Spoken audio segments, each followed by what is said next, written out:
And my name is Anissa Asaibi George. I'm an at-large city councilor, and I am vice chair of the Boston City Council Committee on Ways and Means.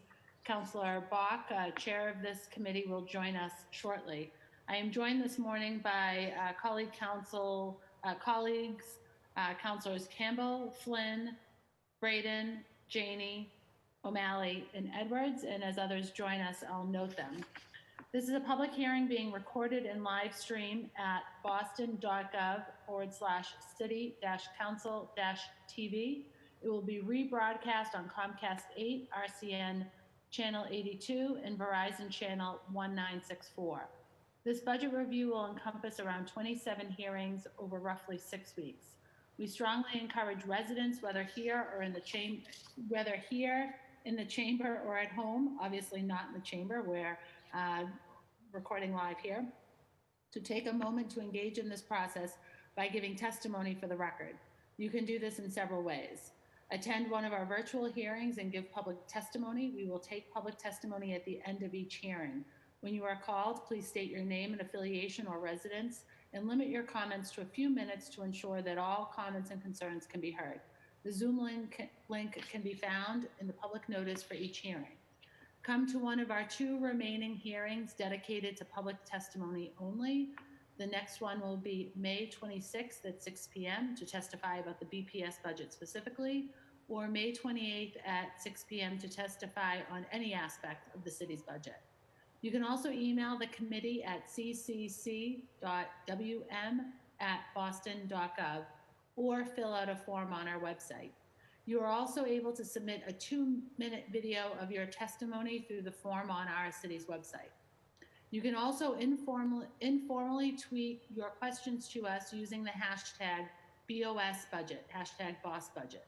For more information on the City Council budget process and how to testify, please visit the City Council's budget website at boston.gov/council-FY21Budget. Today's hearing is on dockets number 0588 through 0590, orders for the fiscal year 21 operating budget, including annual appropriations for departmental operations, for the school department, and for other post-employment benefits, or OPEB. Dockets number 0591 through 0592, orders for capital fund transfer appropriations, and dockets 0593 through 0596, orders for the capital budget, including loan orders and lease purchase agreements.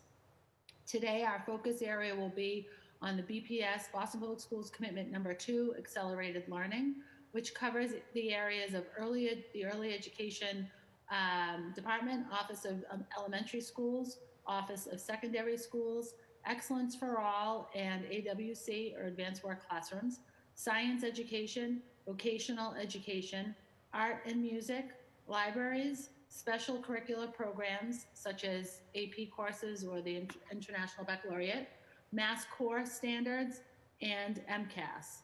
We today are joined by the Boston Public Schools Superintendent, Dr. Cassellius, the Chief Financial Officer for the Boston Public Schools, Nathan Cooter, and Deputy Chief Financial Officer, David Bloom. We're also joined by the Interim Chief of Staff, Charlene Briner, and Executive Director of Data and Accountability, Mary Dillman. I appreciate all of my colleagues who have joined us this morning. We've also been since joined by Councilor at Large, Julia Mejia. I am happy to turn it over at this point to the Superintendent of Schools, Dr. Brenda Cassellius. Thank you, Madam Vice Chair, and thank you, counselors, for being on the call today. I'm very excited to be presenting here with Mr. Cooter and Mr. Bloom on the budget for the 2021 school year, and also focusing on accelerating learning today, and then later today, family advancement and amplifying voice. And so really excited about these 2 elements, especially as they relate to improving our 33 underperforming schools, as well as the professional development we hope to give our teachers and the literacy adoptions, and also our high school redesign at a very high level. We will be presenting to the school committee in another week on high school redesign, and so anxious to really lay out our vision for increasing quality and rigor and accelerating learning at high school. So with that, I'm going to turn it over to Mr. Cooter, and then we'll get into the presentation, and I will take your questions afterwards. So thank you very much.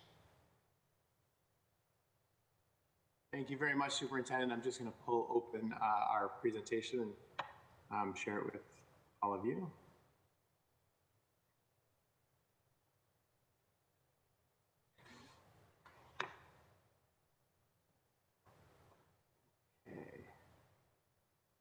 Well, good morning, City Councilors and members of the BPS community, members of the Boston community at large. Thank you for joining us today at this hearing. As the Superintendent mentioned, we're focusing this morning's discussion on academics and the commitment to accelerate learning across the district. This is the 5th of our 8 budget hearings, covering our $1.26 billion FY21 budget. So I want to focus again on 3 main points that you've heard me say, but bears repeating. The first is FY21 really is an unprecedented investment and a commitment of the Boston Public Schools. And we're excited about the $80 million investment, not only the plan for FY21, but the continued focus on education for years after. As the city and district is responding to immediate disruption of COVID, we are evaluating our plans and our FY21 budget to create more flexibility to respond to educational realities and to best meet the needs of students. But having said that, we do believe the FY21 budget priorities that we established are just as relevant today as they were 2 months ago. That we have aligned our budget to support our highest need students and to invest in the lowest performing schools. And so as we enter into the fall and start to think about what fall planning looks like, we know that the investments that we've made are going to be critical, particularly around high quality curriculum materials, high quality instructional supports that we're going to be talking about today. We started the budget process rooted in this statement from the Opportunity Achievement Gap Policy, and I've used it at every single presentation because we really want to emphasize our need to redouble our efforts to close opportunity and achievement gaps and guarantee an excellent education to all of our students. And again, we keep saying this, but it's focusing on those students who need public education the most and providing intensive support to those schools that are struggling to improve. That we're looking to ensure all students have the same access to opportunity to achieve greatness.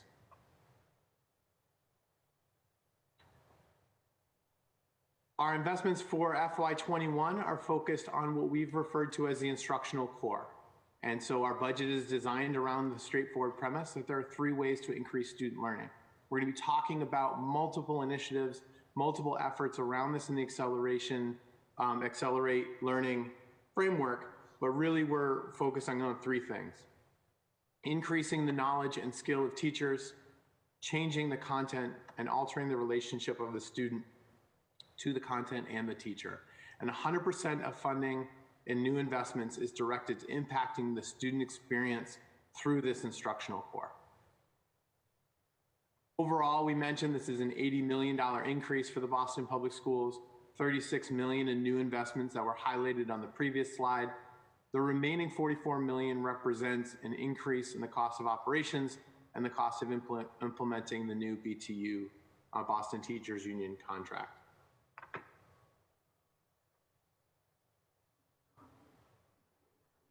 Superintendent began her community engagement tour and really began her budget process in July when she arrived, or really before July, before she officially arrived.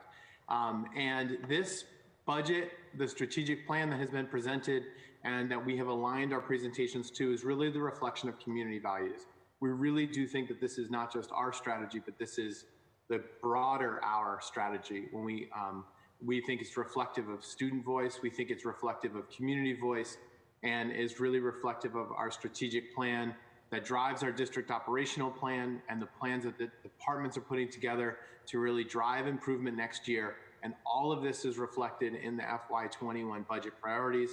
Those things that are part of our strategic plan that you don't see in the FY21 budget, it's part of a multi-year rollout to think about how we are phasing our approach to build capacity and drive improvement across all of our schools over the next few years.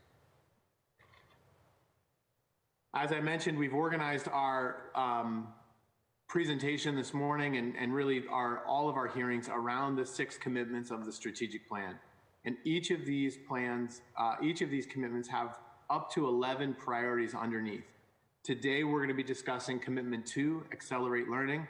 You can see the bolded topics are the ones that are going to be presented this morning. 2.9 is going to be covered in our COVID response hearing, which is forthcoming. And then that's the only one of the second commitment that won't be covered today.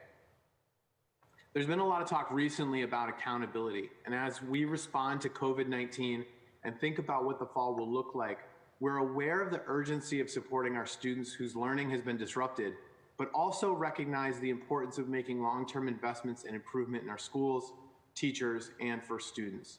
And our approach to accountability has 4 main components. The first is that we're ensuring people are clear on what they're being asked to do and how they are being asked to work differently.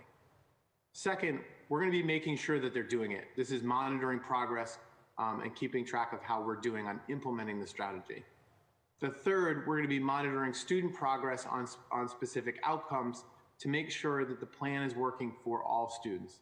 And then as a result, we're going to be adjusting the strategy, redeploying resources, and retraining staff to make sure that we are constantly making improvements in the direction that we're headed. Throughout today's presentation, the focus is on what and how we're going to be doing the work differently on the academic side and what investments we're making. But it is in this, we just want to recognize that that is really the first step in our overall process of improvement. I want to start by highlighting a number of investments in the FY21 budget before I get to our commitments to strategic planning. The first is that I'm filled with joy to be able to present a budget that changes the student experience by increasing access to art, music, and physical education classes. Students have more opportunities to explore their passion, to fuel their creativity and curiosity, and to feel success. Students will be more focused and engaged in core instruction. But this investment is not just a standalone investment. It really provides the time needed to change instruction. And so when students are in their additional specialist classes, teachers will have more time to collaborate and prepare. New funding of instructional facilitators will provide instructional and inclusion coaching support designed to the district curriculum, and that is being used during the additional planning time to make sure teachers are improving their craft. And then teachers will also be able to use high quality curriculum materials. They'll have the curriculum that they need to be able to provide high quality instruction. We're of course very fortunate to have so many excellent educators in Boston, and our dedicated teachers and school-based staff work tirelessly for our kids. That has never been more evident than what we've seen in the creativity and rapidly adapting teaching practices that we've seen during shutdown. I myself have been able to witness awesome instruction that I never thought could happen through a Zoom classroom, certainly more engaging and effective than my presentation this morning. But in the next year, we're going to be asking teachers to reflect even more on their practices and implement new curriculum and to teach in new and more inclusive ways. And we're prepared to support this change through team-based professional development, high-quality instructional materials, and frequent coaching and consistent feedback. Overall, we're emphasizing the return on investment that happens with professional development. And there's research that shows that this investment can pay off for decades. That this isn't just a one-time, as long as we're making this investment, that's when the effect will be seen. We're investing in the long-term health and improvement of our system. In total, 12.4 million of investments are aligned to expand teacher skill set and the toolkits available to teachers next year. I also want to highlight, we're going to be talking about Build BPS even more in this afternoon's hearing, but we want our buildings to be a point of pride for students and have access, and to make sure all of our students have access to the latest technology for learning. Earlier this year, I had the opportunity to go visit Tech Boston Academy, and I sat with students and talked to them about budgeting, got their opinion on what we should be investing in terms of the 3-year multi-year investment. Of course, they talked excitedly about new business classes and opportunities to do to do early college curriculum, to think about their career and align it to the classes that they're teaching. I was actually in an English class talking about budget, showing how curriculum can really work across disciplines. But they also mentioned the need for us to improve their bathrooms, clean their bathrooms, improve things like radiator covers, the basics that should be present in all of our schools. And so we know that school environments impact learning, and our job is to ensure our facilities support learning by investing in building condition and cleanliness. This is buildings that are in support of our academic vision. The other thing that the superintendent has been highlighting and we're excited about is not only a one-to-one expansion that's building on the rapid expansion of technology that we did this spring and ensuring all students have access to technology devices, but also figuring out ways to make sure that we are expanding internet access to our students and ensuring that they have consistent and high quality internet access going into next year. We understand that this is going to be critical during COVID, but we think this should be a baseline service for our students going forward. And today, of course, in Accelerate Learning, we're going to be highlighting literacy instruction and our effort to improve literacy, and is beginning by recognizing that students bring a range of knowledge and experiences that influence their learning and engagement. And we're making sure our students can meet the demand of high levels of literacy that are required to be successful after high school. And we begin with research-based strategies in the areas of reading, writing, listening, and speaking. Overall, almost $15 million are invested in new spending aimed to raise the bar on student learning. Here you can see a number of initiatives that are really going to be impacting the way students engage with their teachers, and we are talking about altering that relationship between students and content. Throughout this morning's presentation and this afternoon, we're going to be talking about variability and quality, and our need as a district to recognize that we have pockets of excellence, but to make sure that that is a consistent experience across all of our schools. And no more is that, that's no more appropriate to talk about than in high schools, where we have excellent high schools, but we have a lot of variable quality across our schools. What we're talking about doing is implementing recognized models of rigor and excellence in our schools, in what the superintendent has deemed the BPS Core for. Expanding advanced placement opportunities, giving students early access to college and career in dual enrollment and early college offerings. We're talking about CTE expansion at many of our schools and giving kids access from things like engineering to medical device, increasing STEAM and arts, really making sure that all parents and students know that no matter what high school they go to, they're going to have a rigorous and enriching high school experience. We talked at the last hearing about inclusion. It is such a fundamental part of our strategy going into next year that it cuts across many of our commitments and is, of course, fundamental to accelerating learning for all students. And so our strategy for increasing inclusive opportunities for students really does start with making sure that we have educators who have the resources they need and the support that they need to deliver high quality inclusionary learning opportunities.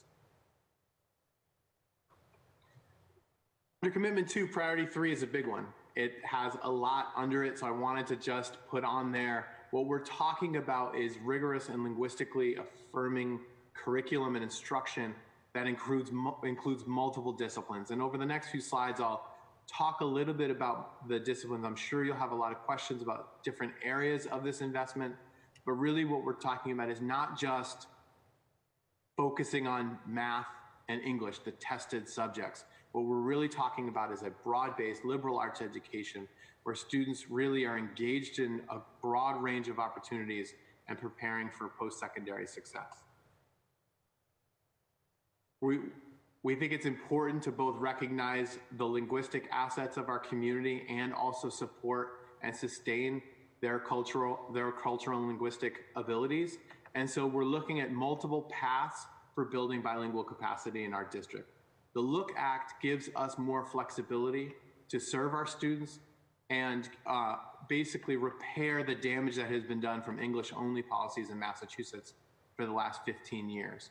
And so the Office of English Language Learners will be presenting plan to school committee later this spring that is a comprehensive approach to rebuilding our bilingual capacity as a district that is fundamental to accelerating the learning for our English learners. Commitment 2 also includes physical education, health policy, making sure that they work in conjunction to provide healthier outcomes for our students.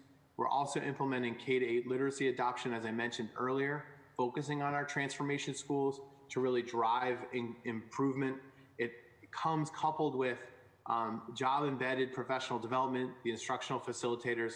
So it's not just about buying better books or better materials. It's really about taking a holistic approach to making sure the instruction in the classroom is changing and is at the highest quality across all of our schools. So that's the consistency of quality that we've been talking about. We want to expand ethnic study opportunities to be able to make sure, again, we keep talking about culturally and linguistically sustaining practices. This is an important part of a district that has is representative of multiple cultures and communities. We're also adopting the Common Core, the Mass Common Core graduation requirements across our high schools. This is about standardizing the basic level of quality so that a BPS diploma means something regardless of the school name that's on it, that we can guarantee that our students are graduating ready for the next step in their career. In this budget, we are continuing to invest both operating budget, general fund budget, towards expansion of K1 and the UPK trust that the city has established to help us expand universal K1. We are grounded in the goals of quality, coherence, and equity, and expanding to an estimated 630 seats in community partnerships, while also increasing the quality of existing BPS and community-based program.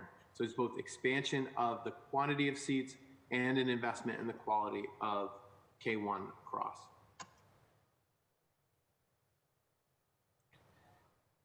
Commitment 2, priority 5 is implementing rigorous and consistent elementary learning expectations across. And so we're looking at expanding in science and a new approach to reading.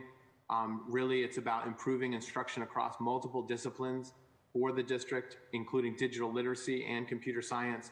I know many students are having a rapid lesson in access to technology, and we want to build on a lot of the skills that we think are necessary for 21st century success.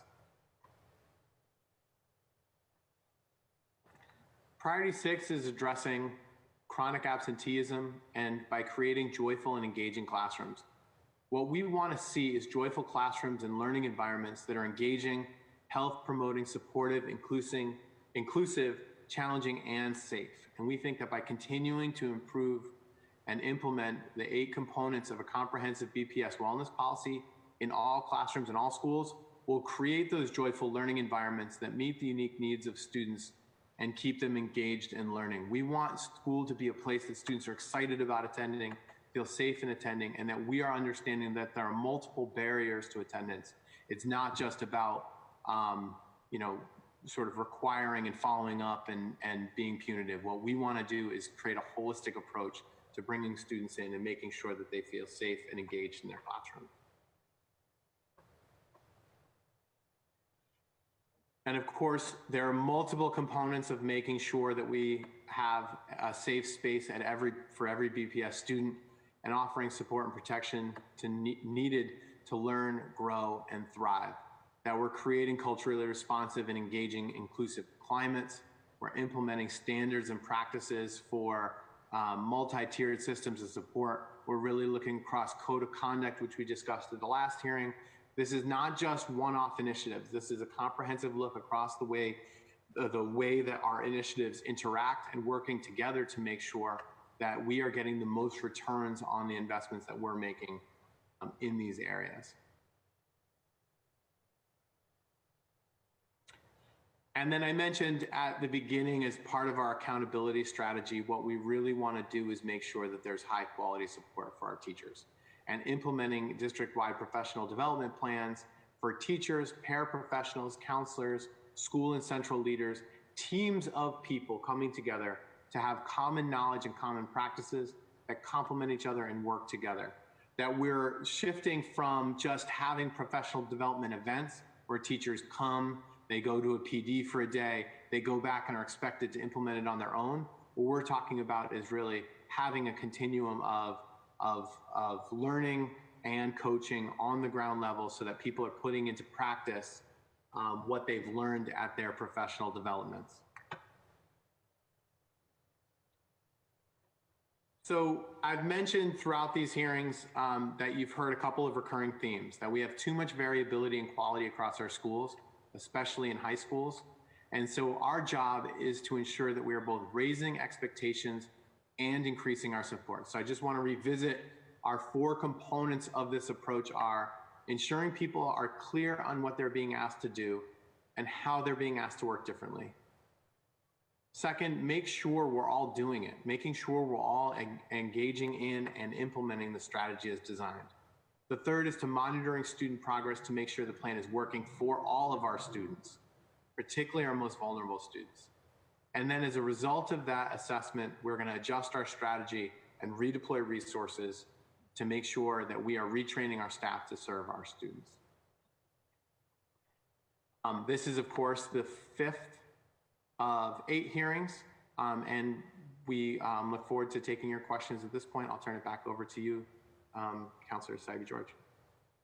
Thank you very much, Nate. And during the presentation, we were also joined by Councilor Arroyo, and we get to welcome Chair of Ways and Means, Councilor Bach. Thank you, Nate and Superintendent, for that very thorough presentation.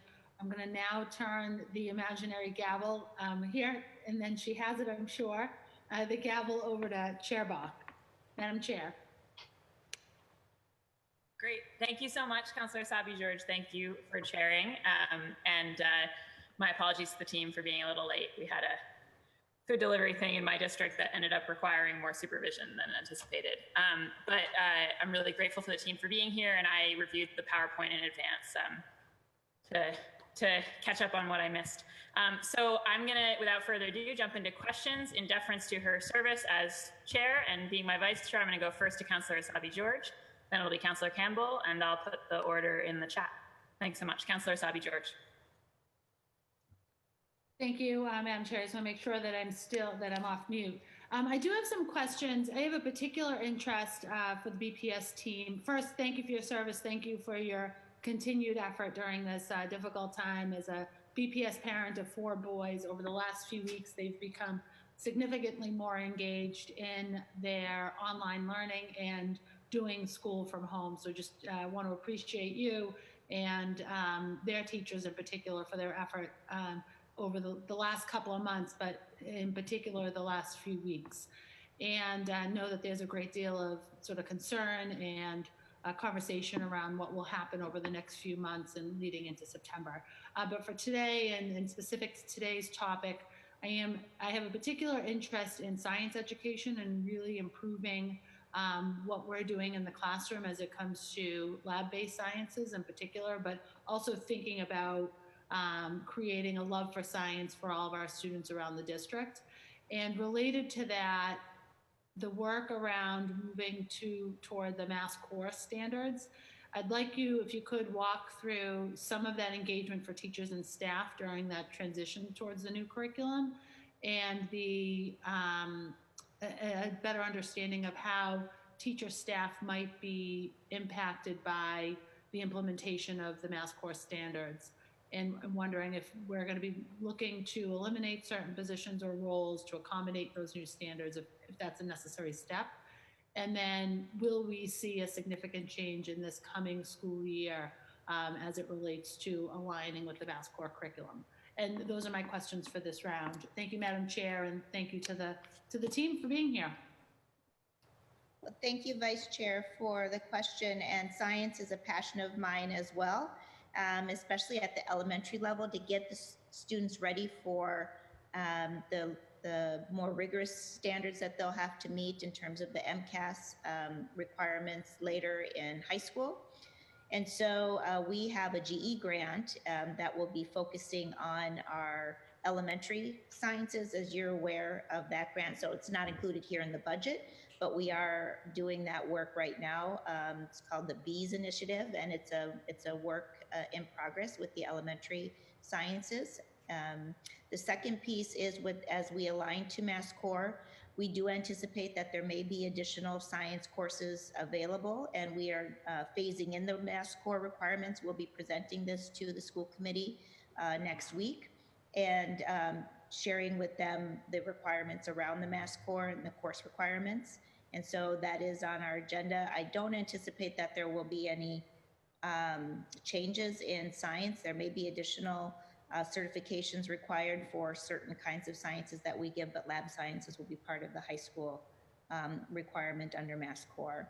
And I don't think we'll be eliminating any roles at schools for that I'm anticipating at this time. Great, that's it for me, Chair. I'll wait for additional questions and further rounds. Okay, great. Thank you, Councillor Asabi George. Councillor Campbell, and then it'll be Councillor Breeden. Councillor Campbell? Thank you, Councillor Bach, and thank you, Councillor George, and good morning, everyone. Just a few questions. One is, what is the timetable for the Mass Core implementation? The second is, excuse me, I just came running up the stairs. The English language learners and special needs students, we know they're highly concentrated in certain high schools, especially open enrollment high schools. What's the plan to sort of shift it so all high schools share in the responsibility of educating those students and the timetable for that? And then my last question, when it comes to pre-K, obviously we've been using the term universal, and I think at times, we're striving towards that. It can be a little confusing in that right now we're not at a place where sort of 100% of publicly funded, or pre-K is 100% publicly funded, right, in terms of access. So in terms of how many seats, where are we? What do you think we need? And for the K1 seats and the pre-K seats, are we counting community seats in that? Those are my three questions. Thank you, Superintendent. Thank you, guys. Thank you, Counselor. So for the timetable for Mass Core, we are phasing in the approach for the Mass Core. The first class will be class of 2025. That's our current 7th graders. That gives our teachers enough time to really build in the rigor and the course taking, and for us to do the gap analysis of what schools actually are offering and then what they need to offer. Many of our schools are going to need additional PE and arts programming at schools, and so we have to get creative. And now that we're remotely doing that, PE is already a state requirement for all schools, but in Boston that has been challenging due to our gymnasium and lack of gymnasium. So I do think we'll see us branching out now that we will be one-to-one with our students for online PE and some other credits for athletics and other activities and learnings that can happen outside of the classroom as well as within the classroom. Also then it looks at the EL SPED timeline.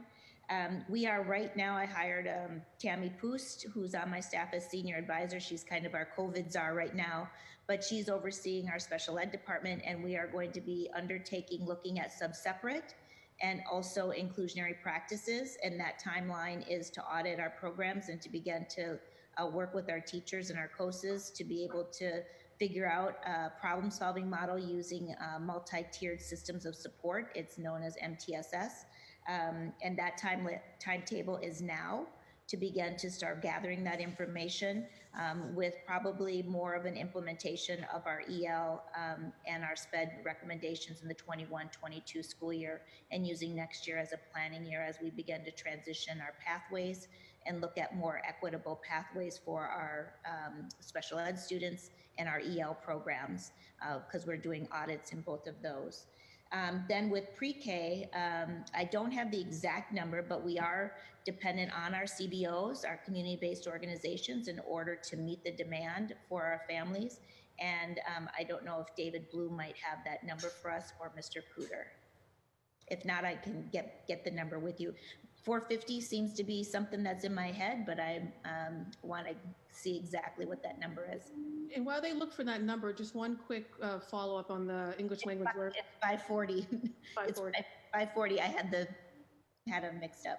And just one quick follow-up on the English language learners and special needs students, particularly at the high school level. And I cared a lot about this issue. I mean, I went to Latin school, so I know certain schools do not share equitably in the responsibility of educating those students. And I have some, obviously the Burke and other high schools in my district that have to do a lot more given the need of specific students. So I get the audit and I saw the presentation. I think that's fantastic.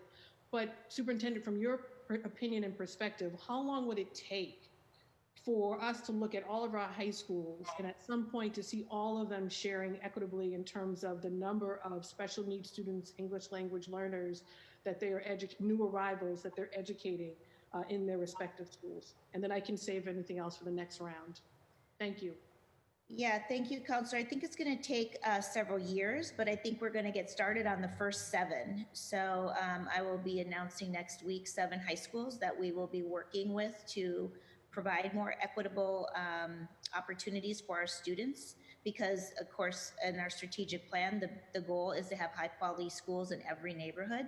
And we are starting with those that are struggling the most. And part of that is the disproportionality that's happening within our special education programs and the concentration of some of those programs at certain schools. And so we will be undertaking that audit and trying to figure out how to better meet the demands or meet the needs of our students, and also the equitable distribution across our high schools. That's a big part of the work heading forward, as well as our EL programs. And the 540 is the number of pre-K seats now. Is that number, just to be clear, what that number is? That's How many seats we need? yeah, that's the planned expansion. What we're working towards is 750 seats in community-based programs over the 3 years. We're up to 540 for FY21 next year. That's the planned number of community-based seats. Overall, our target is somewhere around 4,500 seats, but we continue to monitor that number by neighborhood and by school to make sure it's the right match. And so with 750 of those total seats coming in community-based organizations. We're also looking in Build BPS to be able to expand K1 in our BPS schools, but right now in elementary schools, space is a limiting factor. The other thing I just want to say is we don't think about expanding special education programs and English learner programs at high school is about sharing the burden. We're really thinking about it in terms of expanding access and opportunity for students. And that what we have done as a district is rely on program placement as a way to service kids as opposed to expanding and giving them opportunity in many high schools. So what we're going to be doing in Build BPS and through the academic team is really looking to break down the barriers and work with schools to make sure that they have what they need, but really set the expectation that all schools are expected to serve our students. And I agree, and I would not say share the burden, right? 'Cause it's not a burden, it's more the responsibility. So I want to be clear, I would never say burden in terms of educating these students, but I agree with you, Nate. Thank you, guys. Thank you, Councilor Bach. Thank you. Thanks so much, Councilor Campbell. Next up is Councilor Breeden, and then it'll be Councilor Janey. Councilor Breeden? The issue with the high schools, I echo many of the comments of the previous 2 speakers. The concerns around Brighton High, 65% of the student body are ELL or special ed students, and then general ed is about 35%, and it's a really tough wicket to play on if you have such an imbalance between your students that need so much extra support and your general ed students. So are there plans to address that I know you're appointing a new headmaster, but it seems like a huge mountain to climb. How are you going to tackle that? Well, I have an excellent headmaster there, so that's one of the pieces is to get his vision in there and work with the staff who's already doing some wonderful work around Selwell. But we want to bring in place the rigor for our EL learners as well as our students with special needs that are at Brighton High School. Part of this is the overall planning for the 7 comprehensive high schools that I will be talking about in the redesign as well, Counselor. And so more of that planning is yet to come. but it is a concern of ours, and it is something that we are looking at in terms of next year's planning. The other comment, I know from visiting, and I only visited a few times. I'm getting to learn more about Brighton High as I go forward. But so many of those students are actually young, late teenagers who are working 30 to 40 hours a week to help support their families. And I'm really wondering about whether our high school model for those students is working. I don't know if is there another way to support them in getting a high school education that's maybe less traditional than the regular model that we talk about? Yeah, I think that this remote learning time is giving us the opportunity actually to try to branch out, and during summer we also are going to be looking at new models of reaching students who are credit deficient, students who are not engaging, maybe have had chronic absenteeism prior, to more personalize the experience for them. So and having more flexible schedules. So we're really learning a lot during this time and capturing those stories from the students themselves in order to plan better this summer and also for next school year. Very good. And I also feel that, in terms of career pathways,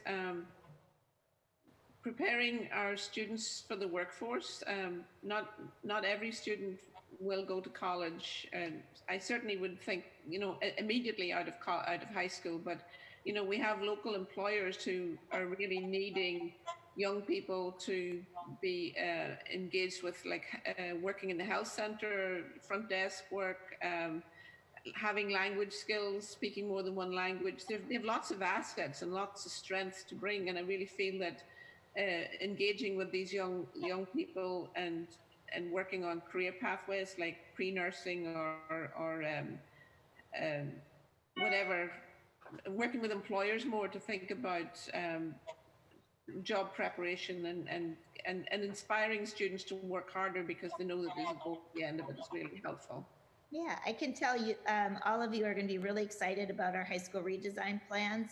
Part of that is 7 through 12 and expanding the career pathways much younger for children and career exploration. As Mr. Cooter had on his slide, there is the Core 4. One of the 4 parts of accelerating learning is to be able to focus on career pathways and to do so as at a much earlier age. I've asked Kevin McCaskill from Madison Park, who has 14 years experience in middle school and also has the career technical knowledge to help us work with our high school team to craft these middle school pathways all the way through our vocational school at Madison Park, so that there's a strong element and a strong alignment around the rigor. So very excited about those plans and to unveil those next week, and then to begin really in earnest with some of that core planning next year and the implementation in the 21-22 school year. Very good. I'm very excited to hear your plans for the high schools, and as a product of a comprehensive high school myself, I really think it's an incredible opportunity to do so much more. Thank you so much. That's all my questions now.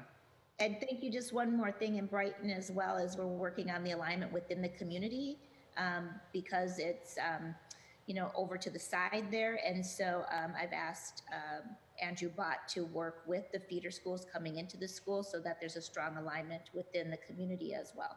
Yeah, I think one of the weaknesses of the Brighton High School is that the local community doesn't feel it's their high school because so many of the students don't come from the district. If it was a suburban high school that was struggling, all hands would be on deck and would be raising the rafters. But I look forward to that conversation as well. Thank you. We're hoping to get them excited about it. I hope so too. I'm looking forward to going to a football game one of these days. Thank you. Great. Thank you so much, Councillor Breeden. And I'll note that we've also been joined by Councillor Flynn from District 2. Next up is Councillor Janey, Council President, and then it'll be Councillor O'Malley. Councillor Janey. Thank you so much. I will get right into questions because I have many. Thank you, Dr. Caselius, for all the work that you are doing, you and your team. Thank you, Nate. I wanted to follow up on some of the questions of Councillor Campbell around early ed. For me, so I don't know if someone's not on mute. So I don't know what that noise is. Am I the only one that hears it? Thanks. All right. For me, I'm really looking to see universal pre-K evolve itself into a guarantee for every family who seeks a 4-year-old seat in a BPS school building.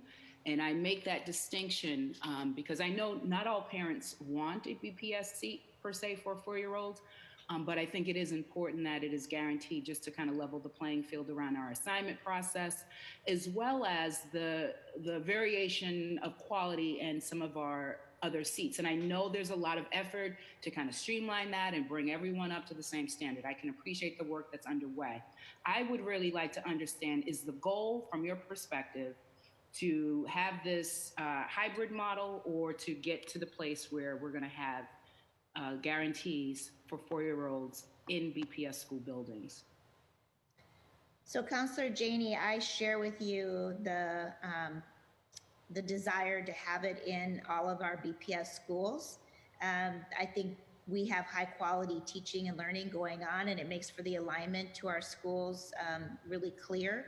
I think also research shows that when you have pre-K to grade 3 alignment in schools, the transformation and the relationship with parents actually is a whole transformational reform model for the whole school. So, you know, you see grades 1, 2, 3 really improving, and you also see less fade out happening in the later. So are we moving toward a place where we're going to continue with the hybrid model, or are we moving to a place where the ultimate goal is to get a guarantee for families of 4-year-old children to have a seat in BPS building if they choose it? Now, obviously, many families will still make other options, and we want to have a number of options for families to make that choice. So I want to know what the end goal is, and then I have some really specific questions around where we are. I heard a number of being mentioned in response to Councilor Campbell.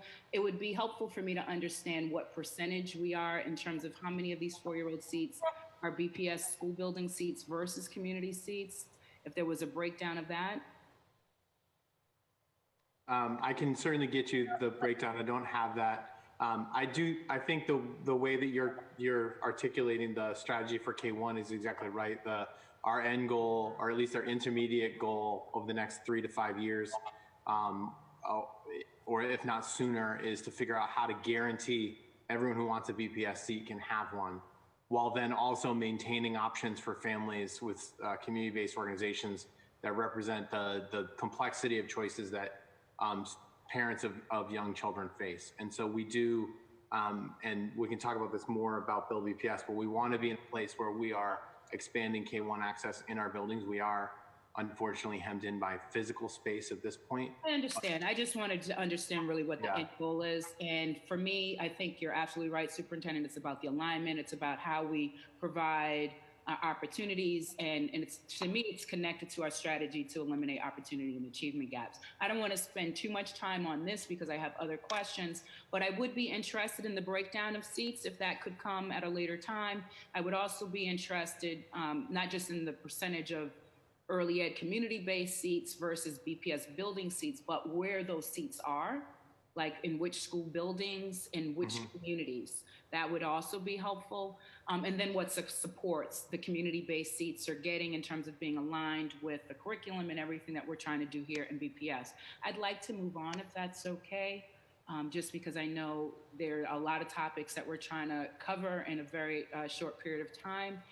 When it comes to excellence for all and advanced work, again, I'm interested in that pie chart. I didn't see it in the presentation of like how many of the seats are excellence for all, how many of the seats are advanced work class, where those seats are throughout the district, throughout the city, and then who are in each of those types of seats. So for the EFA, which types of students are in those seats, and for the AWC, which types of students. And when I say I mean the demographic breakdown in terms of race and language for those seats. I'd be really interested in that. And then again, understanding what the end goal is.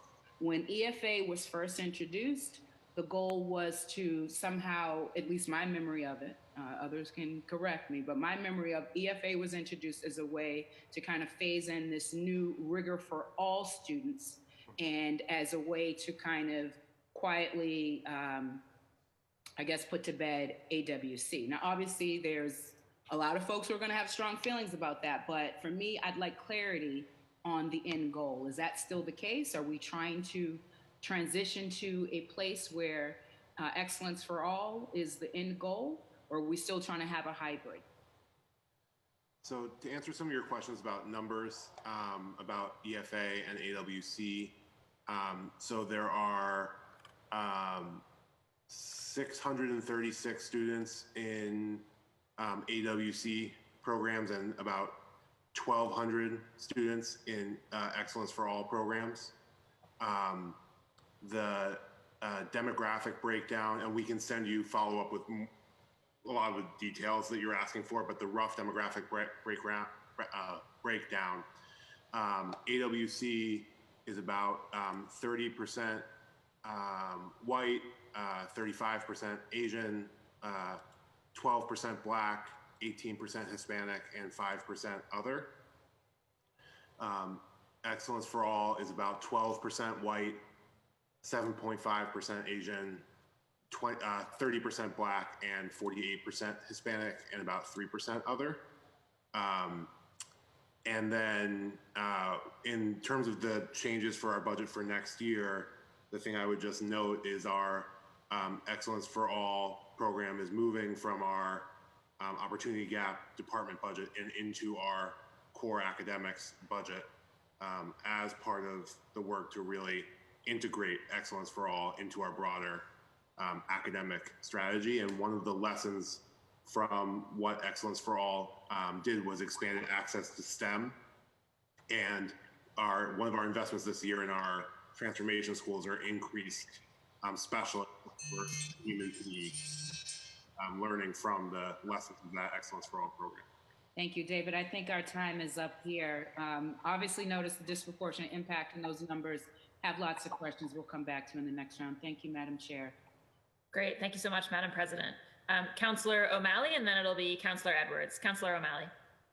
Thank you, Madam Chair. Let me start by saying I love seeing that balloon behind our council president. Once again, happy birthday, Councillor Janey, for here's to many, many happy returns. Thank you so much. You're welcome. Good morning, Superintendent and team. Great to see you all, however remotely. I'm just going to tick through some of my questions. Well, we'll do one at a time. I think that might be a better way. Nate, love seeing the $1.5 million budget line item for 25 new custodians. Will that figure be able to pay for 25 salaries? It seems low when you factor in the benefits and everything. It will. It is intended to be able to provide a full-time night custodian at all of our schools that don't have the night custodian now, so that we have time, we have staff time to be able to clean the schools overnight and have them ready to go first thing in the morning. Obviously, this is an area of an investment where we will be considering our deployment of resources in light of COVID, much closer, but it certainly positions us to have more custodial staff available to our schools. No, I think it's fabulous. I think it's great. I'm glad you guys are thinking ahead of that. But just to be clear, is it 25 new positions, or is some of those just added shift and overtime to existing positions? It's 25 FTE, so it will be moving a number of positions from part-time to full-time. I see. So Okay. it won't be a net number of new positions in that way, but FTE. Right. And will that mean that every school will have at least 2 custodians? One daytime, one nighttime? I believe so. Obviously, the larger schools would have multiple custodians because they're doing. Yeah, we'll continue to make sure that there's an allocation. Basically, it's in similar to a number of positions that we're adding, where we're raising the minimum of what every school has, while also differentiating and adding for the bigger schools with higher needs. Great, that's terrific. Thank you. And to that end, as we talk about sort of preparing the schools and making sure they're clean. And I apologize, I had to step out for a moment, so you may have talked about this, but I think it's relevant for this hearing order. Sorry, my phone's ringing. I thought I shut that off. Superintendent, has there been talk about doing staggered days as we return in the fall? to limit the number of students? You know, there's a lot of options in the fall that we're looking at in terms of how students come back for reopening, but there's been no decisions made. So we are weighing all options. And as you know, as this situation evolves and how the summer goes, will really inform what we can do, but we're working on multiple contingency plans. Sure. No, I understood. And obviously it's things are changing daily and it's too early to certainly make that. I know you're aware of this, but perhaps for those who are watching who are also likely aware of this, if they're watching a city council budget hearing, a number of districts, both in Massachusetts and sort of on the East Coast, have been looking at or have decided to do staggered school days to reduce the number of students. So it's just something that we should be cognizant of, and we should certainly have as a potential way to address things as we get back in September. So I know we'll stay connected on that. The Madison Park Vocational Technical High School is doing it, or you have begun a nationwide search for the new headmaster for Madison Park, which we're very excited about and look forward to seeing a strong educator to fill that important position. Do you have it's unlikely this position will be filled before September, I assume? We're striving for it to be filled by the start of school, but we also have to place strong transition plans with the current staff there. So as you know, Brett Dickens, who is current headmaster, will be working at both complexes as we try to have more seamless opportunities at Madison Park, as well as the former executive director, Kevin McCaskill, who will also still be at the school and as we transition. Okay. So the desire is to fill the position by September. If not, you've got a good team in place that can serve in an interim capacity until that's met, which may include Brett staying. Actually, the same team will be there to support the school as it transitions. Perfect. Now, I think I'd asked this in one of our working sessions before this hearing, and it's more of a curiosity. I don't think the universe of students who may fall into this category is particularly large, but it is something that I've been thinking about, given the fact that the cost of college is so exorbitant. The Adams Scholarship is awarded for students who score highly on sort of all three levels of three categories of MCAS. And so with MCAS being canceled for this spring, is there an opportunity for those students who may have benefited from scoring well on that test to then get a free or a heavily reduced college scholarship? We're currently waiting on guidance from the state on the Abigail Scholarship, and so we don't have any guidance from them yet. Okay, yeah, fair. And to be clear, it's not a BPS program; it's a state program. One I think we all support wholeheartedly, and so that's good that you guys are aware of that. So I'd be curious. Please let us know if you hear things. Libraries, I know this is something that we all feel very, very passionately about. At our BPL hearing last week or 2 weeks ago, perhaps, it was noted that for the first time, obviously in history, there were more digital titles taken out of the library than physical books, obviously because they've been closed for a number of months now. But I wonder if there's been any talk through your Office of Library Services about increasing our expenditures on buying titles and access to these digital titles, particularly as you all and working in concert with the city and the Boston Resiliency Fund have been able to furnish so many more of our students with Chromebooks, which is a way kids can use to read ebooks. Has there been any discussion about growing the budget or at least the expenditures as it relates to digital titles for school libraries to use? I was just speaking with Mr. Leonard just the other day, and we have a meeting coming up to discuss how we can partner and look at opportunities coming up, but we don't have those plans in place at this time. Yeah, and again, of everything on your plate, Soup, this probably wouldn't be in the top 500, but I just think it's something that we should be mindful of as sort of the library as we know it space may be somewhat different in the years ahead, both as a result of pandemic and also as the fact that people are getting books and learning remotely differently. So I think this could be an interesting opportunity. So I'd love to stay in contact with you on this, and perhaps there could be an interesting hearing down the line. Again, this isn't the most important thing we'll talk about, but I think there is merit in keeping a close contact on this as we have more students learning remotely and continuing to learn remotely. I would just add, Councilor O'Malley, if I could, that there are two elements of our libraries that we think of when we keep talking about the culturally, linguistically sustaining practices. I think one of the things that we want to make sure that students have access to are texts that are representative of their cultures. So that means an investment in materials in our libraries. We're also looking at professional development for library team members, faculties, and school leaders so that they know how to address cultural biases in text and ensure access to culturally relevant text. So that is, I don't think it's as low as you placed it in terms of our access to authentic text for all students. So we think of that as libraries and digital. Don't misunderstand me. I was talking about increasing the budget specifically for licenses of electronic titles as opposed to the hardcover books, so to speak. Your point is one that I absolutely agree with. This is very, very important, and I think the way we look at all resources for students, faculty, and staff is a unique opportunity to moving to digital. Thank you, Madam Chair. I see you waving the gavel. That's all for this round. Thank you, Sue. Thank you so much, Councilor O'Malley. Next up is Councilor Edwards, and then it'll be Councilor Mejia. Councilor Edwards. Thank you very much. I just want to first say, I hope I get the name right. It's equity roundtables that each of the schools are doing. I had the pleasure of participating in one with my staff at the Harvard Kent. And I was just curious, genuinely, like the questions about who has access to online data, how they're logging on, and I just wanted them to expose everything. And as many people may not know, the Harvard Kent, I believe, is the most diverse school in the district in terms of having numbers of equal amounts of each racial group, or maybe that's just me bragging. But either way, it's a very diverse school. I will say it's very reflective of the diversity of Boston. It was wonderful to see how they not only checked in and they broke down by race who was logging in, and we saw that there was really no discernible difference based on racial group, age group. We also saw that they were surveying the parents for how they feel.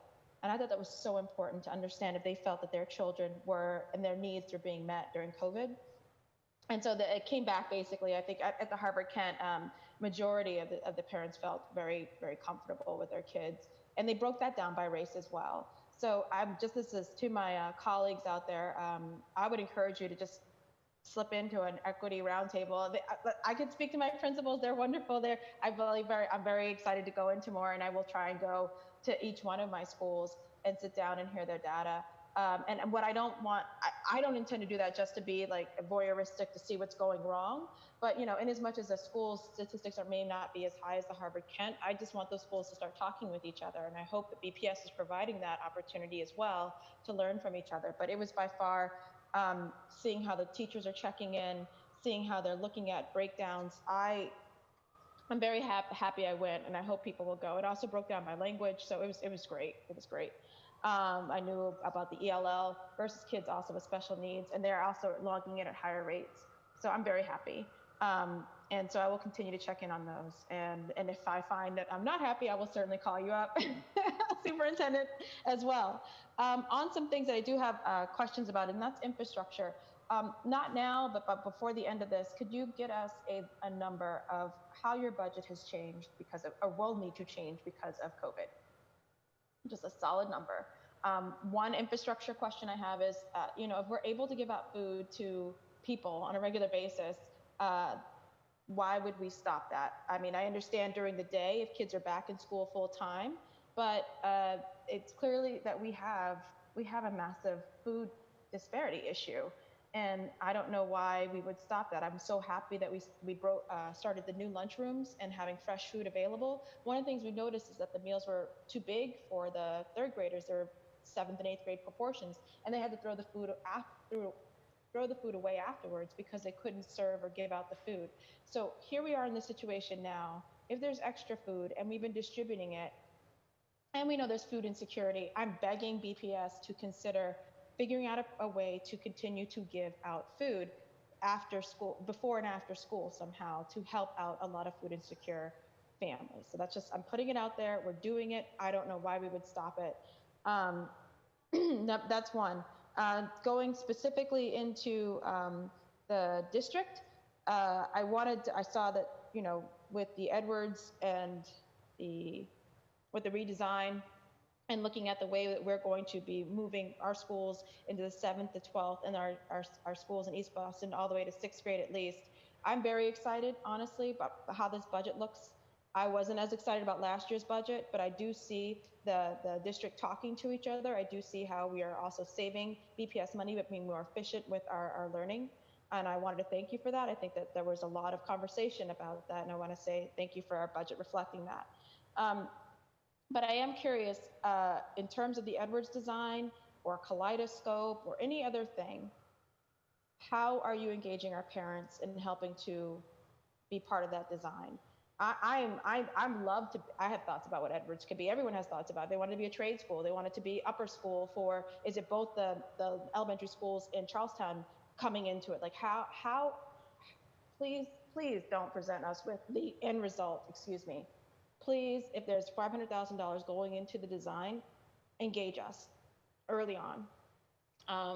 I understand, I got a lot of calls about also our principal in Charlestown, and we're getting a new one. And Will has been an amazing principal in Charlestown. His service is 12 years and what he's done with that school. Again, I'm asking how we are going to engage, talk, meet the new principal.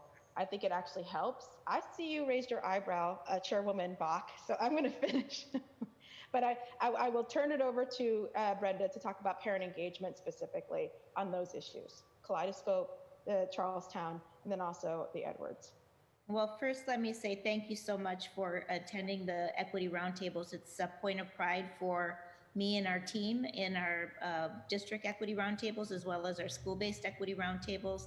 This is where we take a problem of practice and we ask our school community and our partners within the community to really help us resolve that. For instance, at the Tynan, they saw that 46 kids didn't have a laptop still, and they rallied the whole community to get them the laptop. So that's the power of those equity roundtables. So thank you for that. We are working on our data dashboard every day so that we can have publicly accountable, transparent data for the public. It's easier to provide student level data to our school leaders because of FERPA laws. It's much harder to provide that in a way more publicly, and we're working on that now, and hopefully we'll have something very shortly here. As for foods and summer meals, we are going to continue. We just received a waiver from the federal government to continue until August 31st. So that is also a huge priority for us and has been a top priority of the mayors. And across the entire city, as you know, the entire city has served over 1 million meals, and we at BPS have served over 575,000, as well as 100,000 of those door to door for our special needs students. So very proud of that. And then in terms of the Kaleidoscope effort, I'm meeting with the mayor, the commissioner tomorrow. And as you know, we were working on that planning prior to COVID. That put a little bit of a stop on it because we have been busy dealing with it. And so we'll commence that now as of yesterday to get started on that, and I'll have more information for you. But he does plan on having stakeholder engagement and parent involvement and community involvement in that. And then just finally, Will Thomas is absolutely fabulous, and I'm very happy that he's going to help us with the merger of the McCormick and BCLA, as well as take leadership at New Mission. So thank you for that. Thank you. Thank you, Chairwoman. Thank you so much, Councillor Edwards. Next up is Councillor Mejia, and then it'll be Councillor Arroyo. Councillor Mejia. Yeah, good morning still. Good to see you all. Thank you for your thorough presentation. We're going to go with questions. Round one. Chairwoman Bach, I'm assuming we have a few rounds, right? So. Yes. Okay. All right. So one of the goals of Accelerate Learning is to make sure every student has a safe space to learn and thrive. However, there is a decrease in guidance and extracurricular activity funding.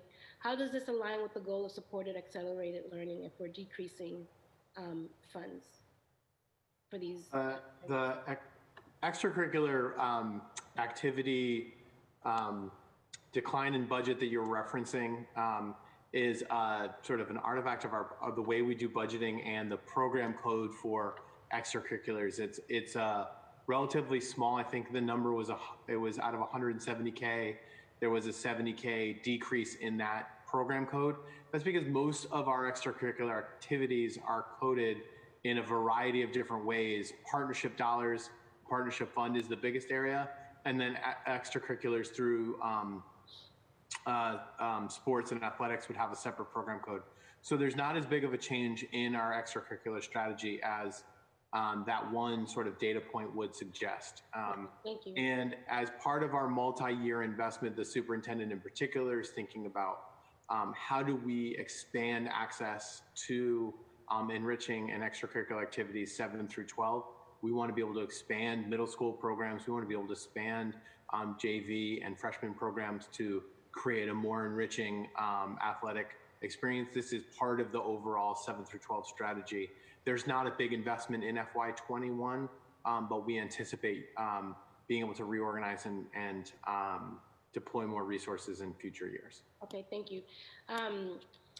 So I only have 7 minutes. I'm really trying to make sure that I get through all my questions. So, you know, I appreciate the thoroughness, but if we can just, you know, tighten that up a little bit, I can get through all my questions. That would be great. In your presentation, you mentioned the creation of ethics studies elective, and I appreciate this concept, but I also know that ethics studies can be viewed in a silo. What is being done to provide ethics studies lens into all your academics? It's a much longer answer than the time I think you want me to take, but I do want you to know that we are working on frameworks with UMass Boston as well as our BTU partners. Okay. And then that will provide the framework for ethnic studies across, plus the CLSP that we're doing in all of our academic work, as well as the Excellence for All team being brought into our academic work. So there's a deep level of focus on ethnic, cultural, and linguistic heritage within the academic program, even in our new literacy adoption. That was a big piece of it as well. But then what ethnic studies is the discrete course we're talking about, which will be designed with BTU and our UMass Boston partners. Thank you. See, Dr. Castillas, exactly, you got this. Now, I have another question. What supports are in place through Excellence for All for chronically absent students, which is something that is dear and near to me, as I was one of those kids and ended up dropping out and going back to school. Kids who are chronically absent are really struggling even right now during this remote learning. So I'm just curious what supports are being put in place for Excellence Through All for this bucket of students. So, you know, this is a very difficult and challenging area for us, and we haven't yet gotten it right. But we, even in this remote learning, have built the structures now to get it right around multi-tiered systems of support and to begin to find students who are not engaging and to work with them and build success plans. In this particular budget, I think the two items that are going to most impact that are the increase in our social workers and the increase in our family liaisons. You'll hear more about that in the second half, the afternoon presentation, but I think that's what's going to help us with our program. So MTSS, yep.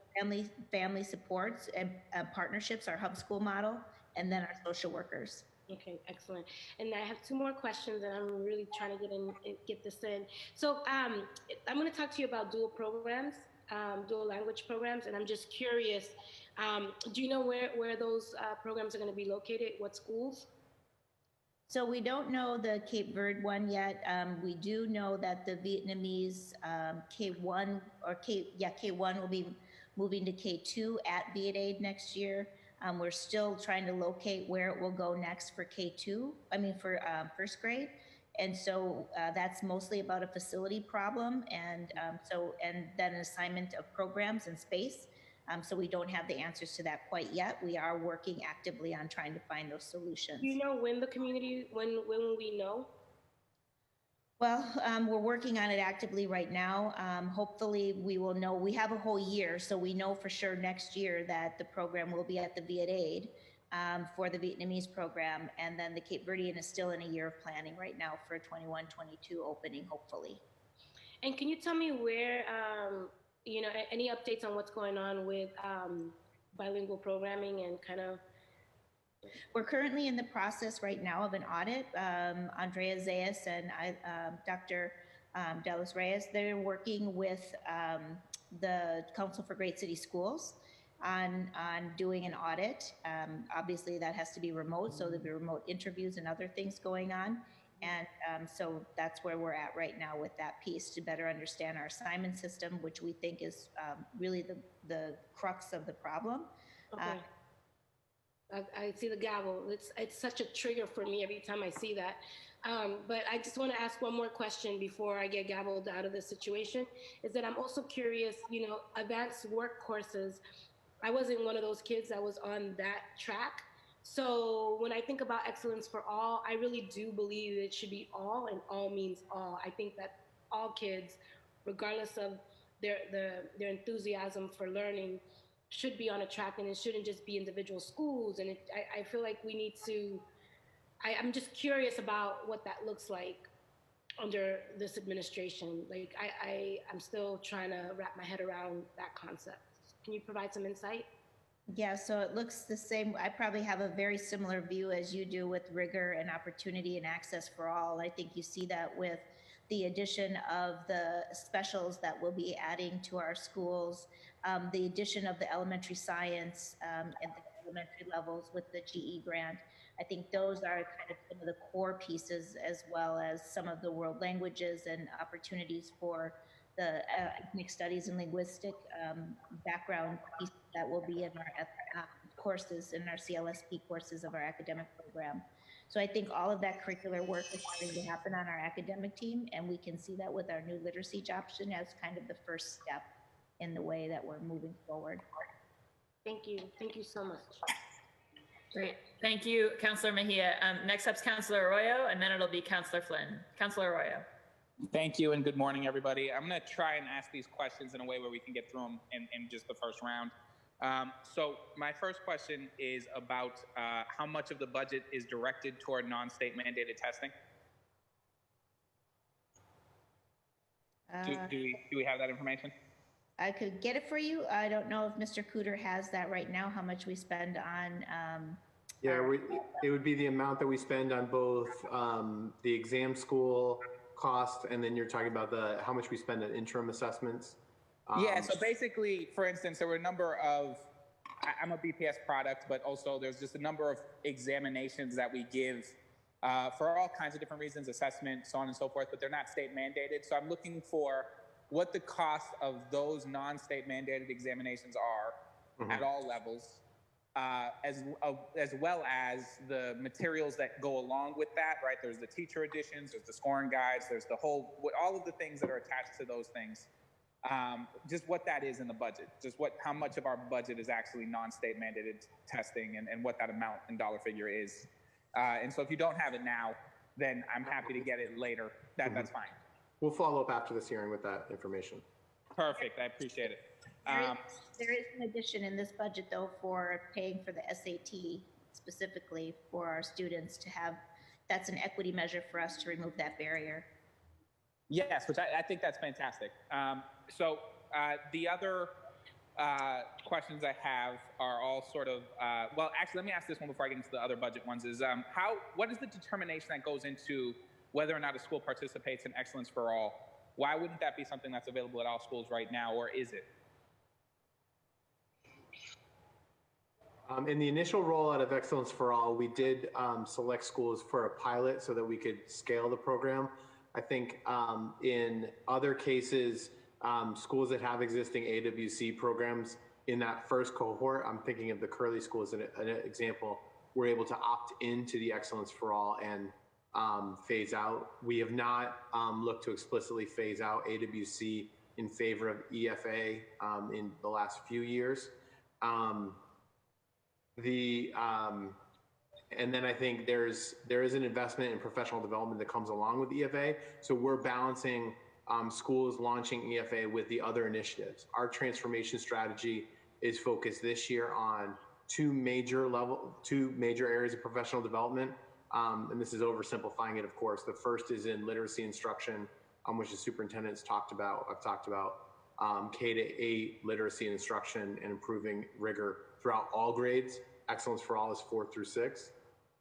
And we're talking about also expanding our professional development and support around creating multi-tiered systems of support and doing a holistic behavioral model. So there's a certain extent to which we have to start to prioritize people's time and focus, because this, and sort of sequence the change of events in any given school. And then the next two are budget related. It might have quick answers. There's a 28% decrease in the Office of Elementary Schools from fiscal year 20 to fiscal year 21. And then on the elementary education grade 5 budget, it's being reduced by 14%. Are those, if you could just give me some background on what that's about? Those are mostly just more housekeeping than anything else. So the Office of Elementary School just has to do with the way some of the organization of work around Build BPS and other school support is where that work is sitting in different places in the organization. And then as we continue to do things like roll-up inclusion and dual language and other programs, it takes the place of existing homerooms. That elementary education grades 1 through 5 codes represent homerooms. And so generally a decrease there, you can think of as a decrease in a homeroom. In some cases, that's because enrollment's decreasing, but in other cases, it's because enrollment in a general education homeroom is decreasing and it's being replaced by inclusion or SEI or something else. Thank you. And then finally, and this is more just of a vision question. I went to BPS, I went to the exam schools. I actually was in advanced work classes from about 2nd grade on. My question here is that we've had a lot of just conversation on the ground, but also I think it's well known that there's the sense that BPS is sort of a 2-tier system, and the exam school process sort of reinforces that. You get these 3 exam schools that are pretty much exam school or bust for a lot of folks. And if you don't make it into the exam school, there's no clear choice as to where to go after that, if that's your goal. At least that was true during my time coming up. Has there ever been any discussion, or is there any discussion about whether or not we make a change to the exam school structure and we actually just don't have them?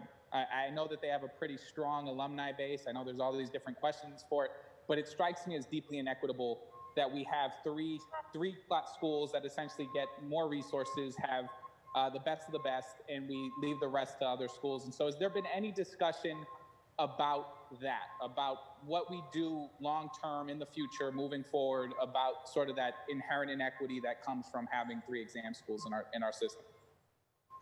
Thank you for that question.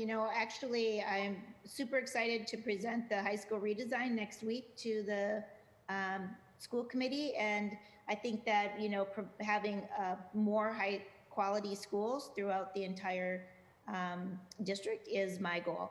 And I think that's the goal of all of us. And so I'll look forward to presenting that next week. Thank you. I look forward to seeing that. And with that, that's all my questions. I don't actually need a second round on this one. Thank you, Kenzie. Great. Well, Madam Chair. Thank you so much, Councilor Arroyo. Thank you. All right, next up is Councilor Flynn, and then it'll be Councilor Michael Flaherty. Councilor Flynn.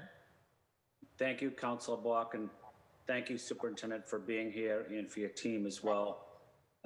Superintendent, in terms of support for EL, for students with special needs, how is language access, how are we supporting and implementing that program? Do we have teachers who are speaking the languages and also able to communicate with families as well? And what type of challenges do we have making sure that our ELL students with special needs receive the education that they need and deserve, but also that we're able to effectively communicate with the family as well?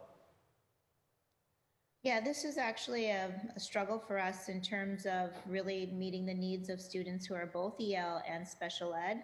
And so that will be one of the particular things that we look at in the audit, and so that we can have plans for how we can better serve our students who are EL and special ed.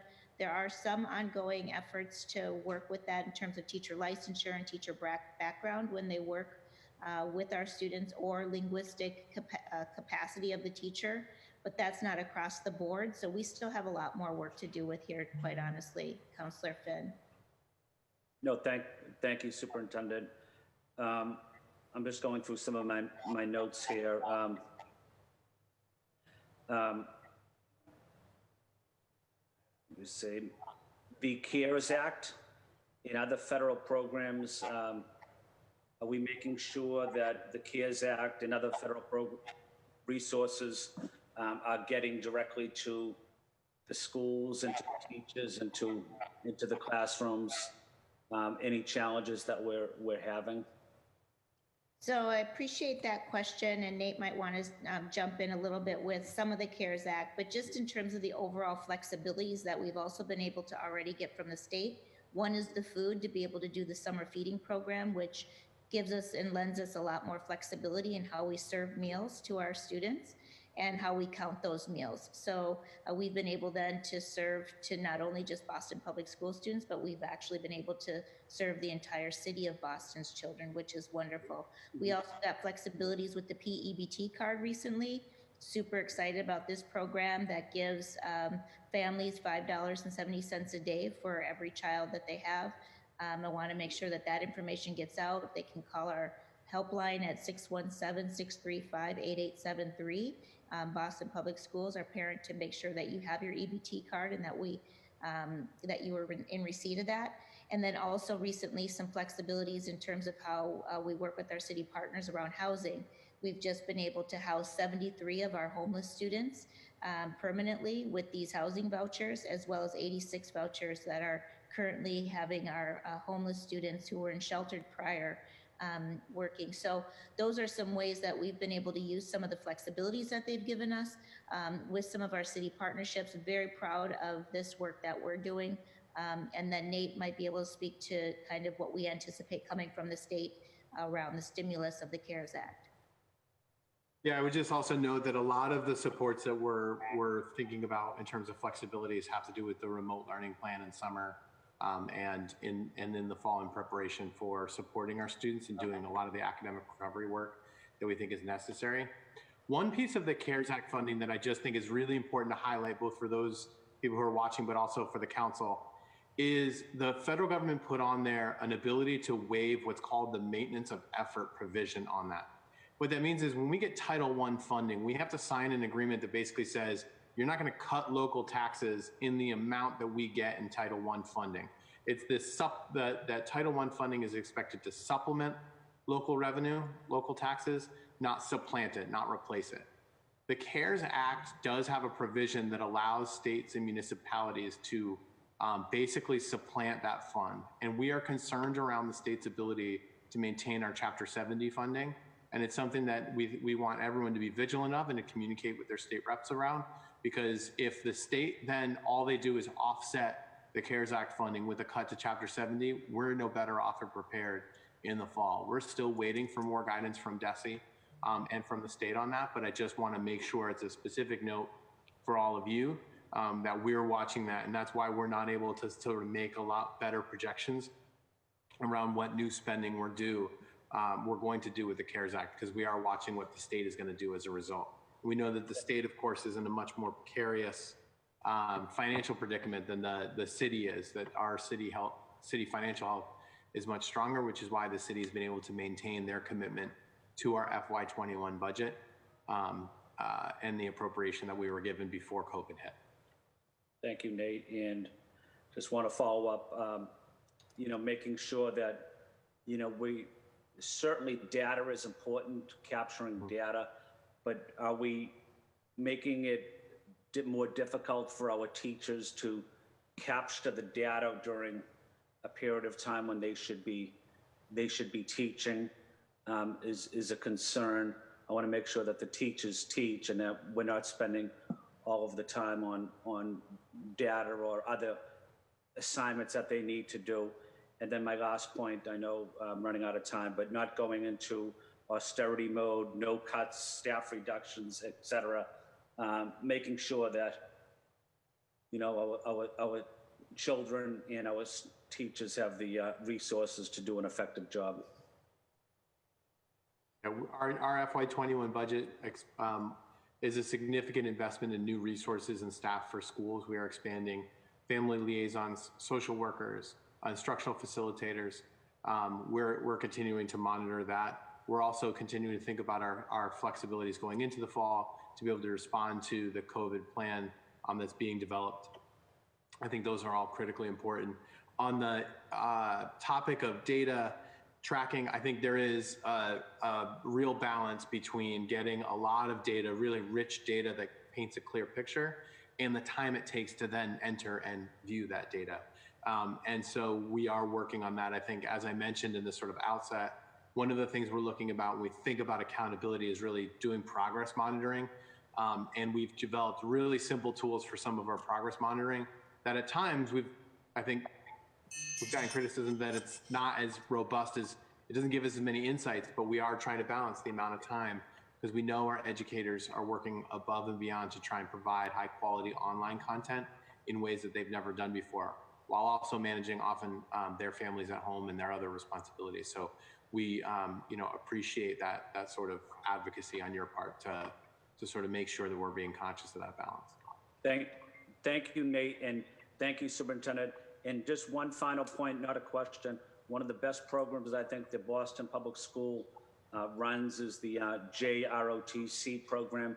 I see it up at Excel High School in South Boston. It's one of the most diverse programs. The kids are learning leadership skills, citizenship, becoming good citizens, engaging in the community.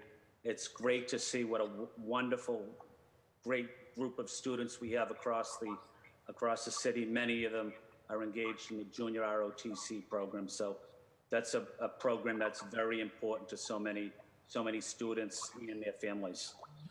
Again, thank you, Superintendent. Great. Thank you so much, Councillor Flynn.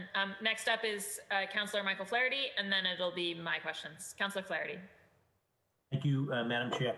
And I don't want to be repetitive. I know we had submitted some questions in the working session, and not quite sure all of them were answered, but I want to make sure we have sufficient funding for the library tech specialist, specifically for our younger students. I know that they played a pivotal role in helping get our younger students and their teachers oriented to how to use the technology during COVID-19. Want to see how we can expand the excellence for all throughout all of our schools and neighborhoods. Want to make sure that we have more access, expanded access to advanced work classes across the city. And also like to kind of get an assessment with respect to requests that were made by school principals that went unfulfilled in the last budget cycle. I think, I'm a strong supporter of school site autonomy.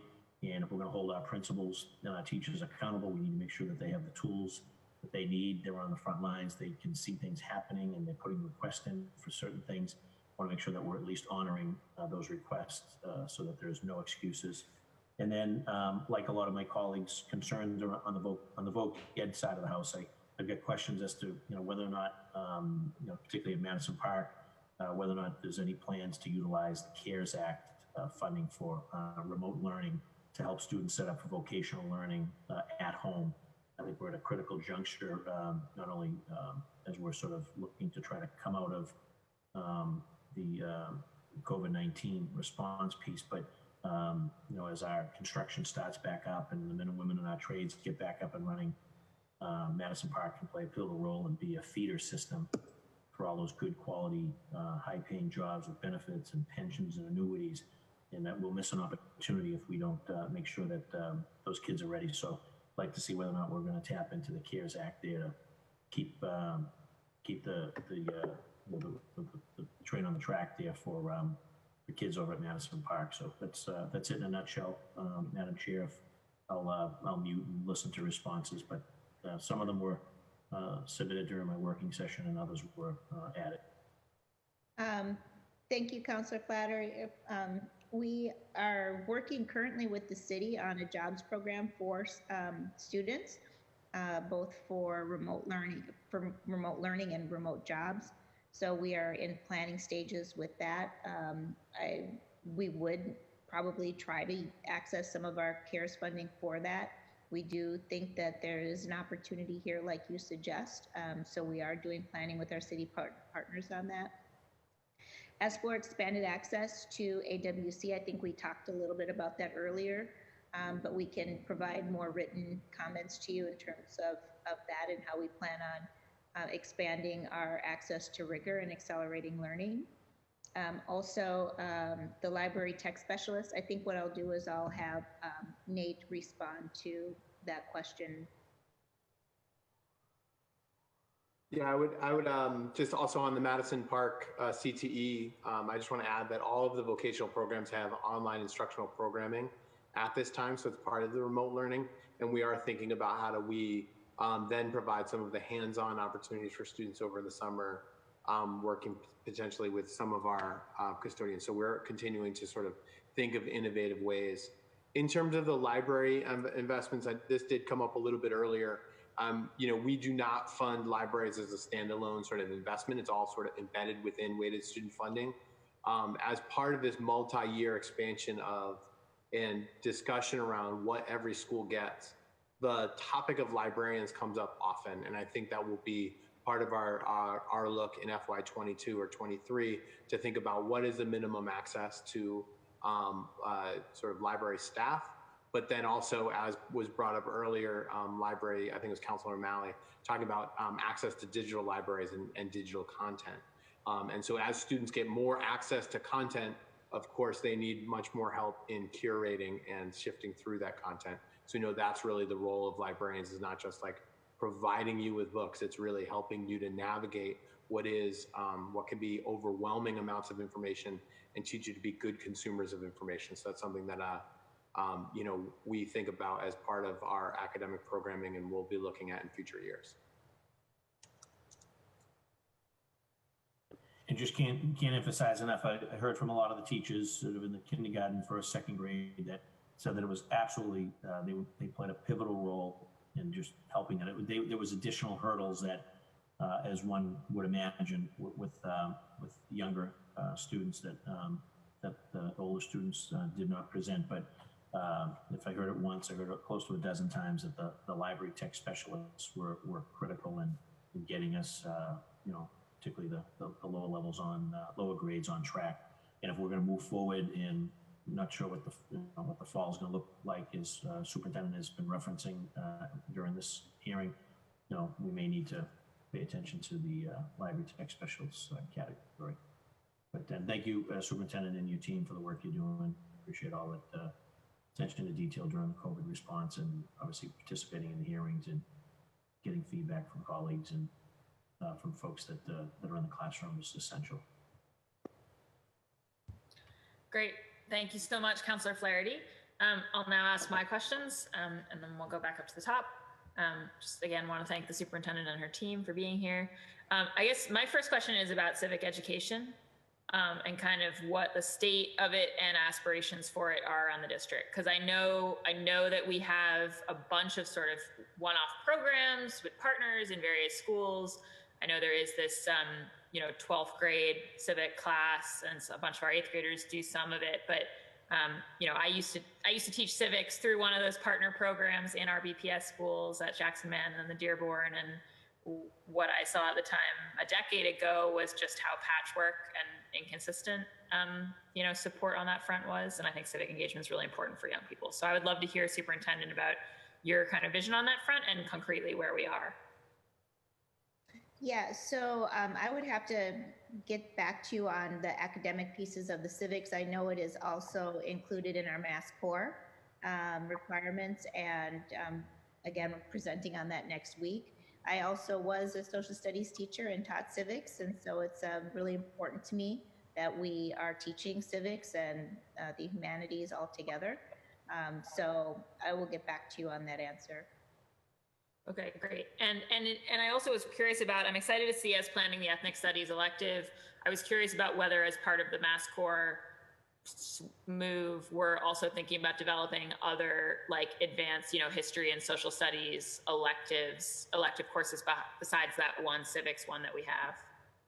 Yes, so through the International Baccalaureate program, there is advanced courses as well as through advanced placement, AP Push and other programs. So that would be incorporated within that. Okay, but probably within those existing curriculums rather than doing new ones ourselves.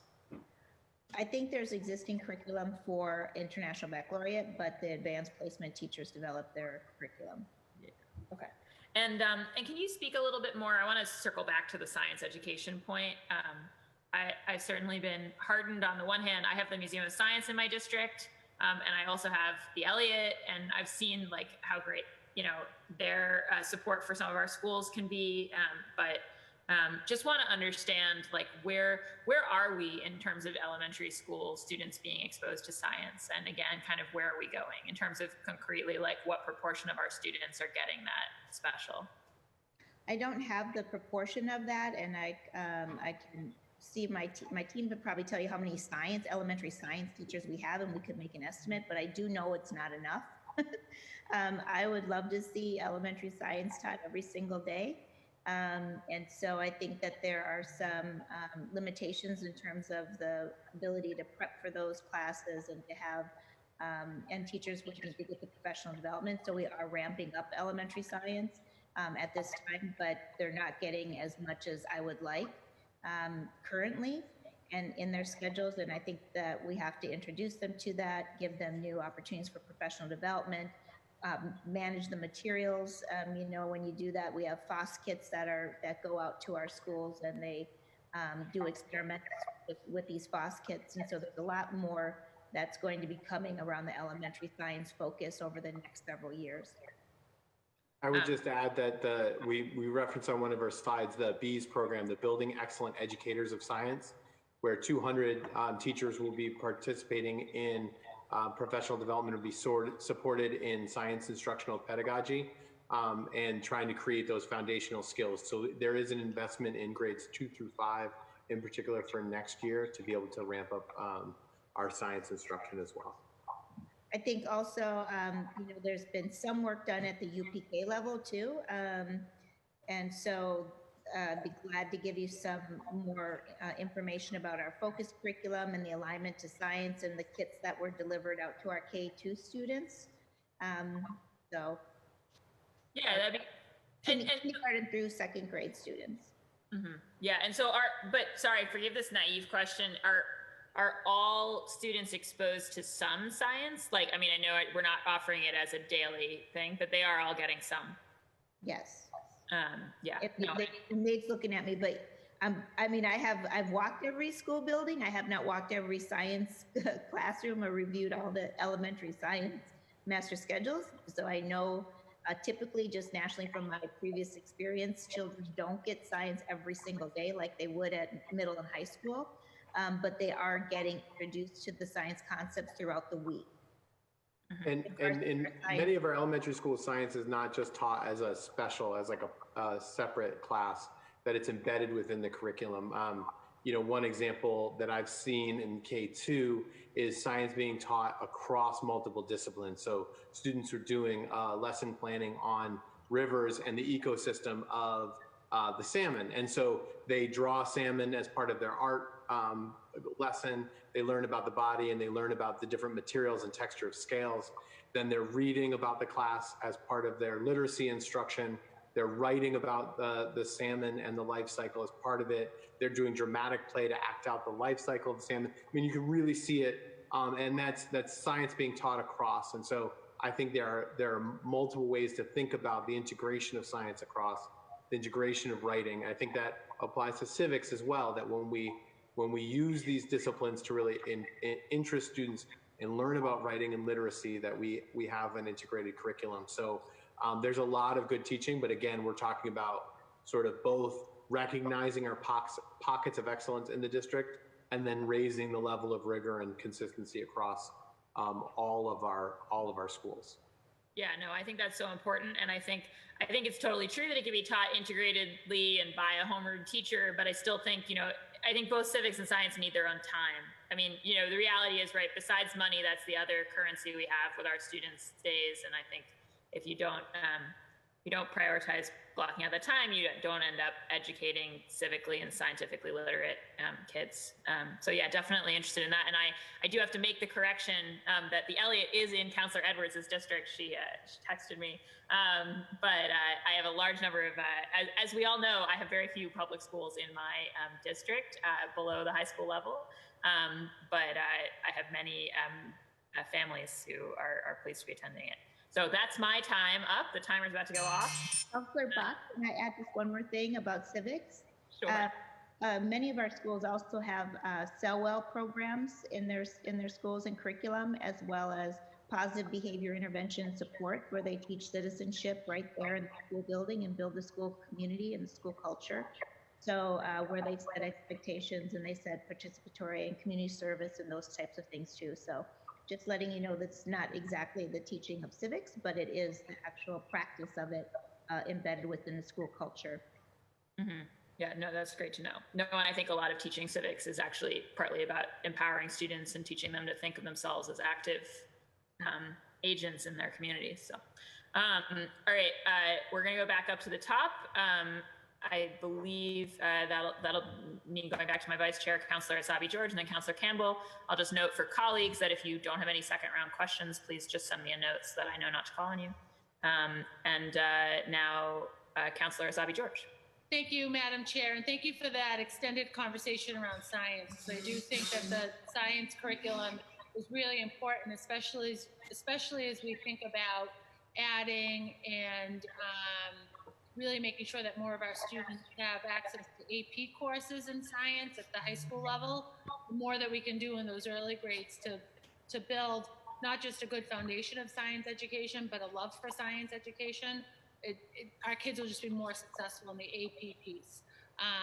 And you know, I know my years at East Boston High and talking to a number of other teachers who are involved in AP science education, that the environmental sciences in particular, our kids really love them, but their foundational knowledge is sometimes very weak. And I think that is because science teachers don't necessarily have their own classroom space where they can create some real interactive lab space.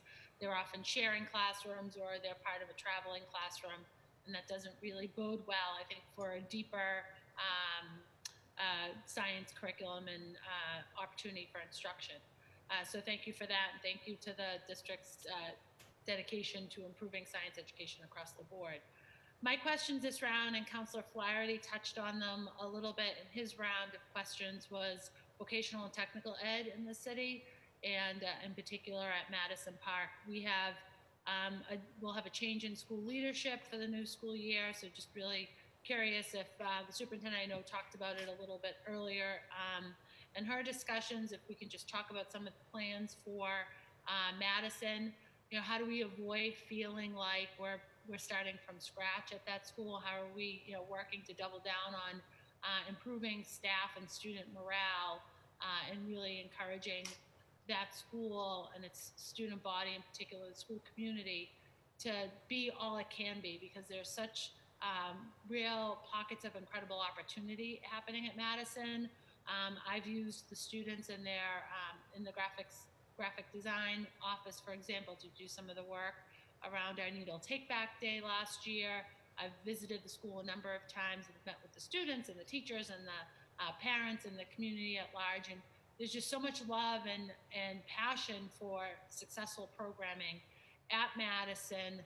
I just wonder how we can get to a point where we're really seeing some significant growth and reaching the potential that Madison has. I think through our work on the council over the last few years, we've recognized that there needs to be an admissions policy. We recognize that there needs to be a facilities plan and an investment through Build BPS there.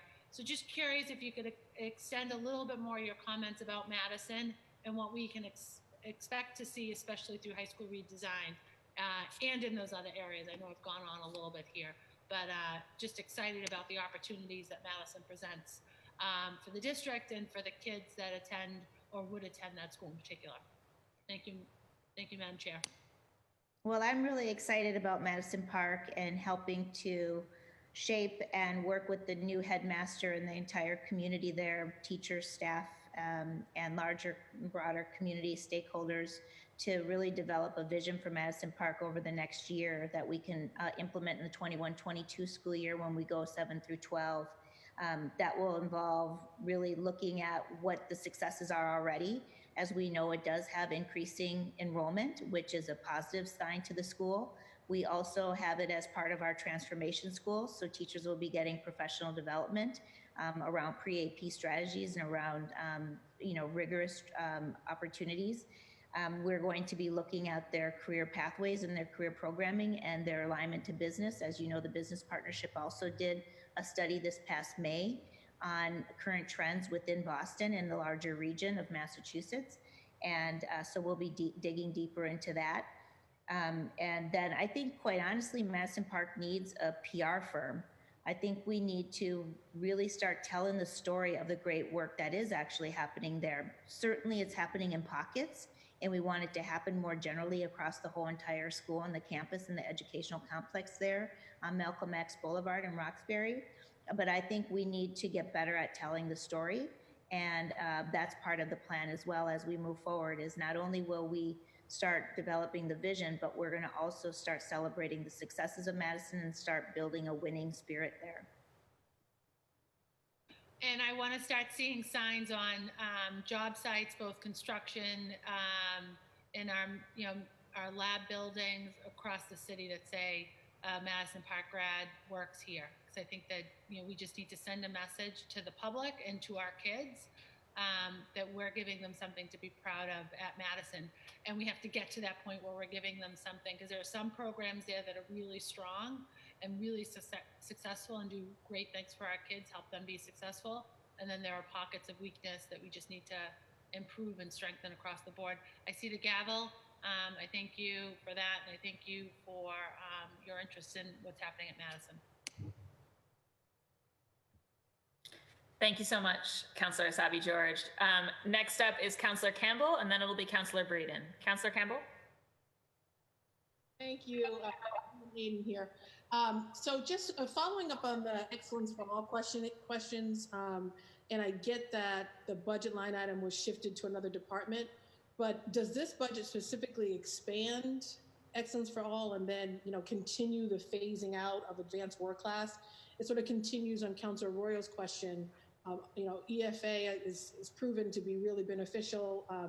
Advanced work class, and as an AWC kid, there are a lot of reports, and we've done a lot of listening sessions in the past, including under Superintendent Chang, to talk about the inequities that exist in the AWC model. So just curious around this budget, specifically expanding EFA. And then another question is, I noticed pre-K, of course, has increased enrollment, but kindergarten enrollment is down. So wondering what's happening there.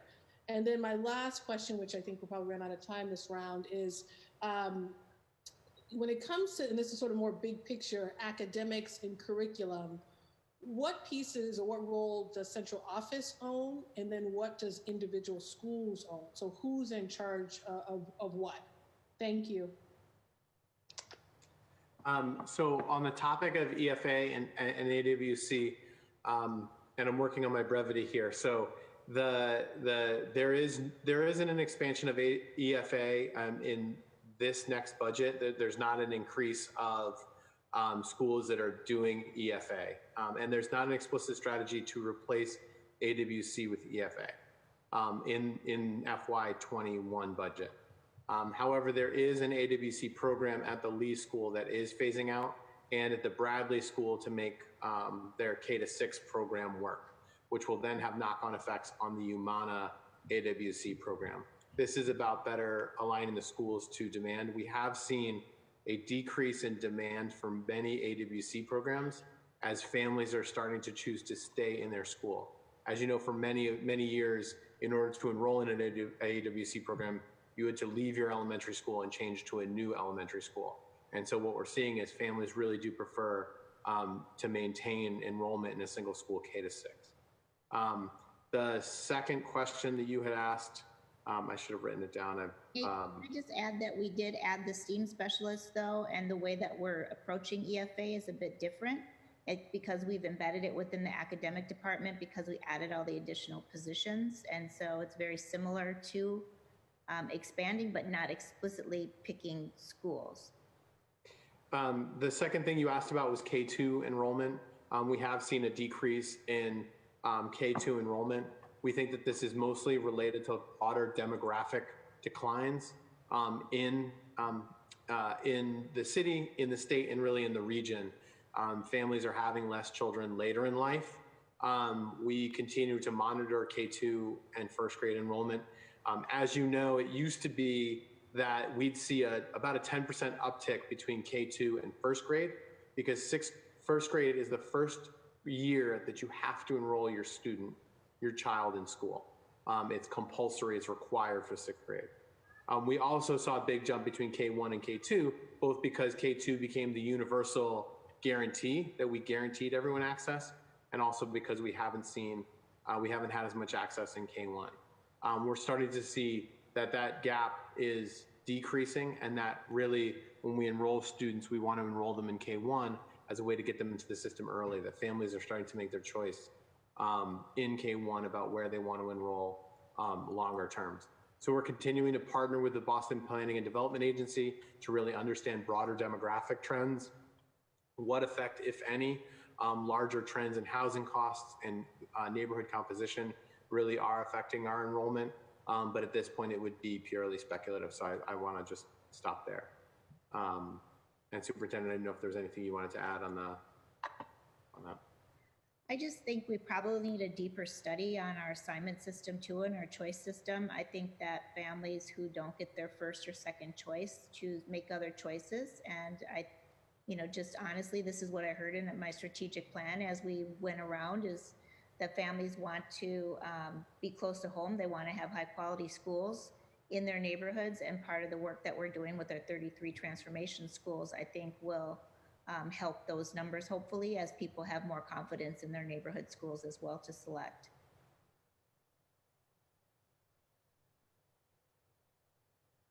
The last topic that you had asked about was centrals versus schools in terms of the role of curriculum. I think what we have in Boston is a strong history of autonomy and schools that have opted out of central services. And in some ways that was created so that schools were opting out of central services to create something new. I'm thinking of Boston Arts Academy and their need to create a really rigorous arts curriculum, or schools that have gone and tried to create a dual language curriculum, like the Margarita Muniz is another one of our autonomous schools. But then we had schools that were opting out because of their perceived perception or the reality of the perception of quality of support they were getting from the curriculum office. I think our K2 curriculums and K1 through 2, the focus curriculum, is an interesting example of when we provide high quality, rigorous, and high quality support for curriculum implementation. You see a lot of schools, including our autonomous schools, opting into district supports. And so our K1, K8 literacy investment, our investment in science curriculum, is starting as a district requirement for our 33 transformation schools, because we're compelled to intervene where we're not seeing the level of quality that we need. But we're already starting to get signs that schools are wanting to opt into this, that they're responding to the quality of services. And so that's why I say it's like a push-pull. What we want to do is provide high quality services that really every school would be sort of foolish not to choose. And then it doesn't have to be about mandating versus everything else. It's everyone's on board because they recognize the quality. And I think our team is really organizing and preparing to deliver that high quality. Thank you. I just want to quickly go on the record. I know it's going to be different looking forward given COVID-19 and the budget, but excellence for all. I mean, I really would love to see that continue to be expanded. More folks have access to that given the results, particularly for students of color, right? And for AWC to be reevaluated, it being reduced and being replaced by excellence for all. Thank you, guys. Thank you, Councilor Bach. I'm next. Great. Thank you so much, Councilor Campbell. And next up, indeed, is Councilor Breeden, and then it'll be Council President Janey. Councilor Breeden. Sorry about that. Somebody was calling me to have a bite to eat. Here I am. Yes, I'm curious. I know this is probably not the forum to talk about this, but as you can imagine, Superintendent Casillas, the situation at Jackson Man is weighing on people's minds greatly. And I just wondered, I want to echo Councillor Edwards' plea that we have a very vigorous and engaged public conversation about the planning for what's going to happen at the Jackson Man. The uncertainty is raising a lot of questions and putting a lot of stress on families, and I hope we can get a clear path to moving forward with that in a timely fashion. I really worry that I agree. You said that Madison Park needed to do a better job with public relation PR. I think Boston Public Schools in general need to do a better job with PR. I think we've got some absolute treasures and some incredible teachers, and we need to do so much to bolster public confidence in what we're doing and where we're going and what can be achieved in our system. It really makes me very sad when families decide to leave the neighborhood, leave the city because of the unpredictability of the assignment process. And I think that's something we can do a lot to improve. And the other question I had was, is there any plan to have a 6th grade at the Winship? I know there's, with what's happening at the Jackson Man and in this time next year, many families are asking if they could have a 6th grade at the Winship so that those kids could just continue through 6th grade. And that's all I have for now. Thank you, Counselor. As for the Jackson Man, we had a very rigorous process with Jackson Man and the Horace Man with the community, and we were in the process of the survey. We did reissue the survey again in April during the COVID even to try to elicit more responses, and we are planning on restarting that community engagement process as soon as we can. I think within the next several weeks, we should be convening some more community conversations, hopefully right around first, second week of June. We're just trying to get a little bit more into this remote learning process before we reconvene those build PPS conversations with the community. As for PR, I agree. The whole district could use some more PR, so we'll continue to work on that with our communications teams as well as some of our partners outside. And then in terms of 6th grade for Winship, I think we are in the plans for 6th grade at Winship. We just need to continue to look at the overall plans for the community before we make that commitment. So we'll be working with the community on both of those schools. Very good. Thank you. Great. Thank you, Councillor Breeden. Next up is Councillor Janey, and then it'll be Councillor O'Malley. Councillor Janey? Thank you so much. I just wanted to build on some of my earlier comments and comments from my colleagues. Certainly share the concerns around Madison. Won't go into a lot of detail there, but obviously Councillor Wu, Councillor Sabi George, and myself have, as many of my colleagues, I have invested a lot of time, and so want to just affirm the need for, an admissions policy there, affirm the need for looking at how we fund Madison and the need to revise and have a new funding strategy for Madison. And then also just concerns about the changes. So new headmaster coming, making sure that parents and that students and that educators are part of that conversation and that they are on board with that, and the changes with Kevin. And I've had conversations with you, Superintendent, as well as Kevin McCaskill in terms of his new role. Very important to me that we don't see disruption. We've had a lot of gains at Madison over the years under Kevin's leadership as executive director, and want to continue to see those gains. So I'm going to move on from that, but also wanted to come back to Councilor Royal's comments around the exam schools and point out once again that the 2016 Opportunity Achievement Gap policy that was adopted by the school committee back in 2016 literally calls for the revision of the admissions policy of the exam schools so that there is diversity. And I want to point that out. That can be found right under objective 5.4. I'm going to put the link in the chat, and I'm going to ask central staff to make sure that this policy gets shared with the public, but wanted to remind us all of that. And so would like to understand where we are in meeting that goal. Well, this is not the exam school diversity and revising the admissions policy as the 2016 Opportunity Achievement Gap says to do.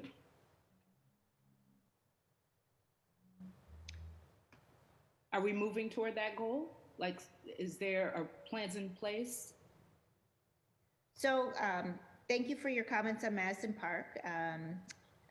And I will continue to work with you and the community on that vision for the school and also on the transition for Kevin. So I mentioned a little bit about that earlier, so I won't go on. Secondly, around exam schools, we do have the new RFP in place for the new test. We believe that part of the recommendations was to provide for a fairer and better anti-biased exam that was validated. And so we anticipate having some of those. We had 3 bidders on that RFP, and so that will then we'll be able to make that public probably second week of June.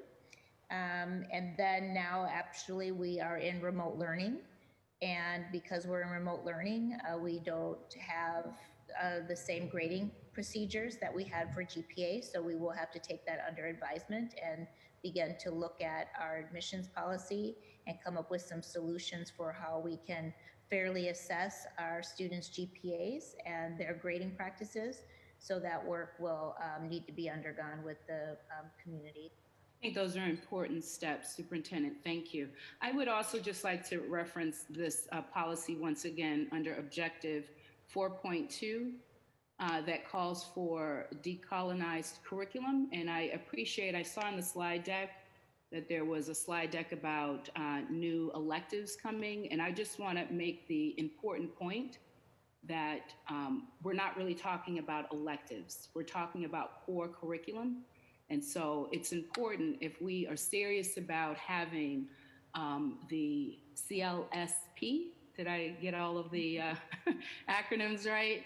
That we get beyond offering things as an elective. And so when we're talking about a decolonized curriculum, it's understanding that we can't continue to center one experience and then sprinkle in some other experiences as electives. And so I just want to highlight, I appreciate that new courses are coming, but I think we still need to rethink the strategy of how we offer them. And then I just want to continue to go on with some questions. I just wanted to make that point. And that again is under. Can I share with you that, like, as a social studies teacher myself, I taught African American history. And so, I think that you can teach in the core ethnic studies and culturally relevant materials in the core material as well, outside of a discrete course that's elective too. So Absolutely. I am affirming all of that. And so what I hope to see is getting beyond just offering electives that address that. But you're absolutely right. Absolutely. And that's what I hope to see overall. I think there are opportunities beyond social studies, beyond history. It's that cultural proficiency that is needed throughout. But thank you for saying that. I had a few more questions just given the topics that we're covering today. Again, I appreciate all of the work that folks are doing with arts. Wanted to see, I saw that there were 24 positions. Are those FTEs, right?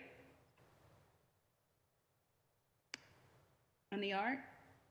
Are there the increasing that we're, in some cases, it's an expansion of the total FTE at a school, but yes, those are increasing the amount of art, science, and PE that teachers or students will receive throughout the school day.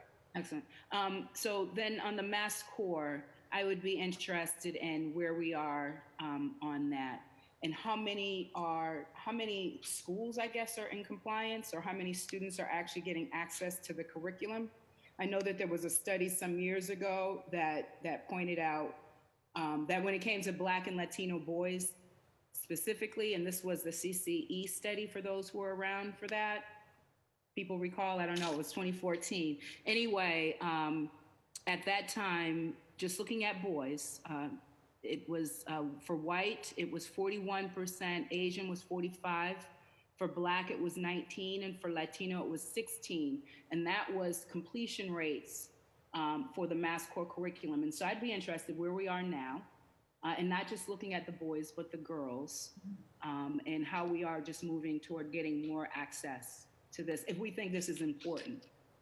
Yeah, it is important, and we've looked at the gap analysis and by school and also by race, and so we should be able to get you that information on who is now currently.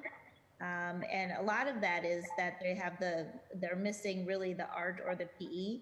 That's been the biggest finding, is that most of our students are missing that. And then, we have, other schools that don't offer, the advanced courses or things like that we want to make sure that they're also offering. So the increase in positions is directly related to trying to fulfill this? Which positions are you talking about? Those 24 FTEs that I had mentioned. For the art?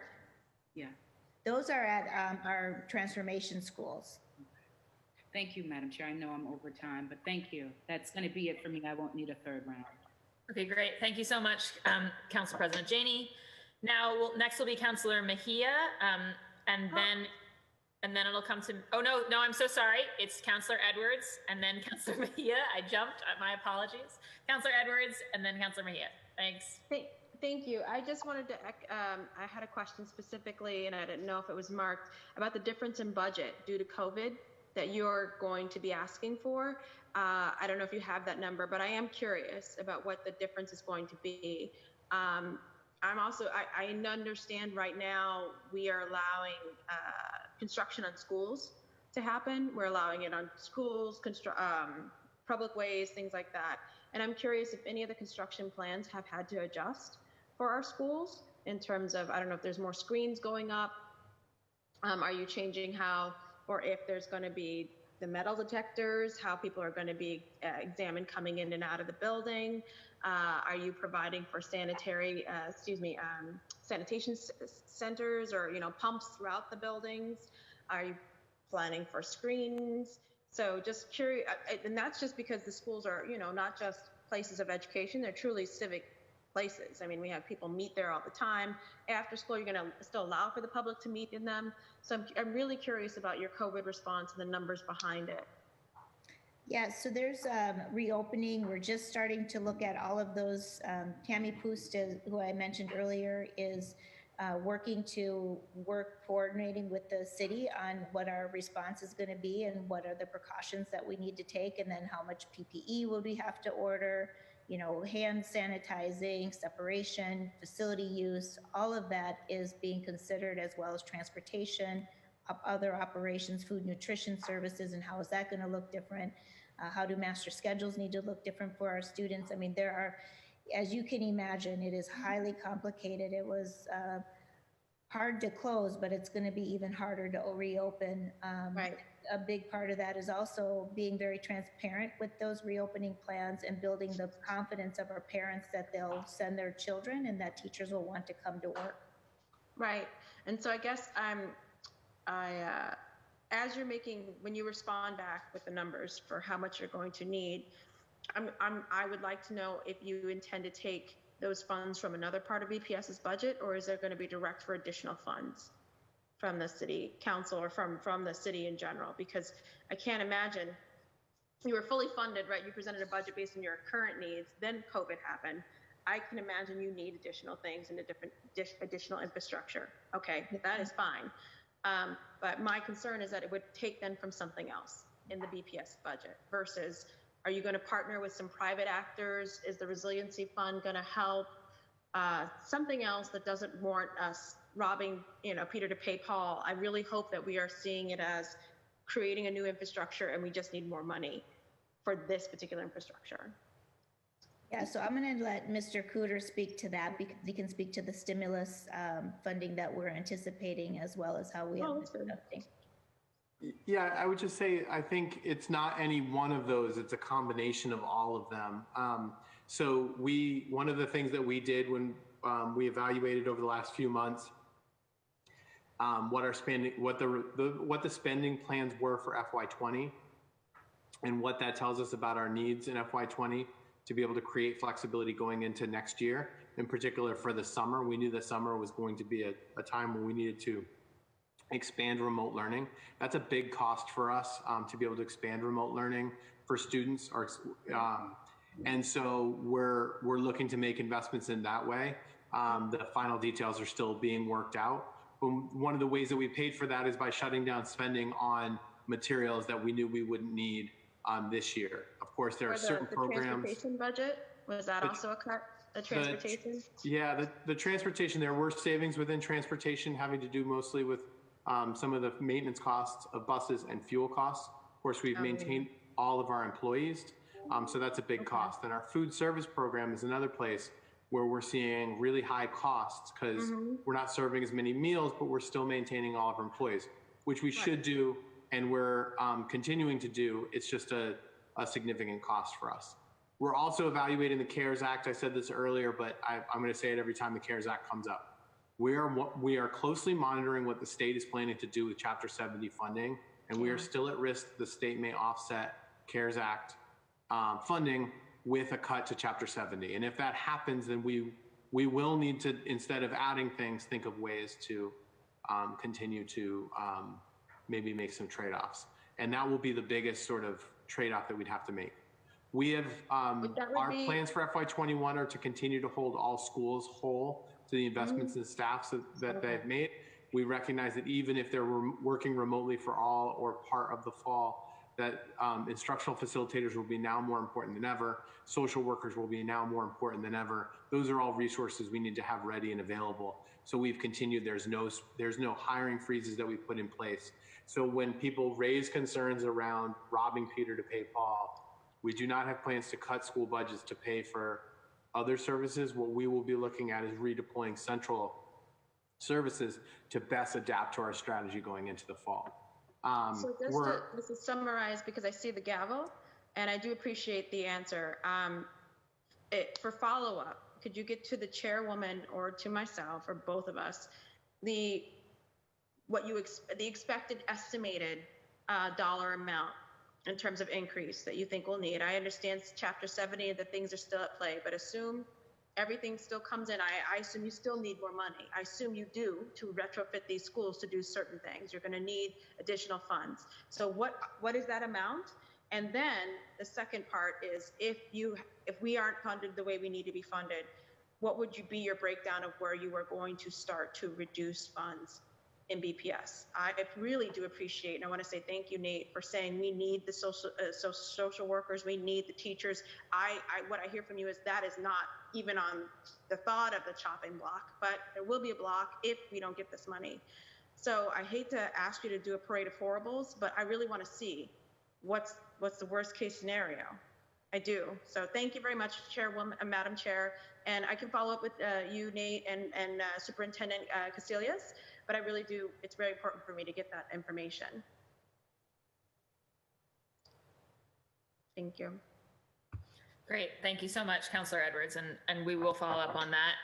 And I agree. It's definitely, we need to understand the whole picture of how BPS needs to be supported in this time. And I will just add my 2 cents as the Ways and Means Chair, just saying that I think we all need to be advocating with our state colleagues as much as we possibly can right now about the importance of retaining local aid, both general local aid and the Chapter 70 local aid, because it's extremely at risk. And I think there's a lot of things that we're all excited about making investments in here that would be at risk. So just wanted to put in those 2 cents.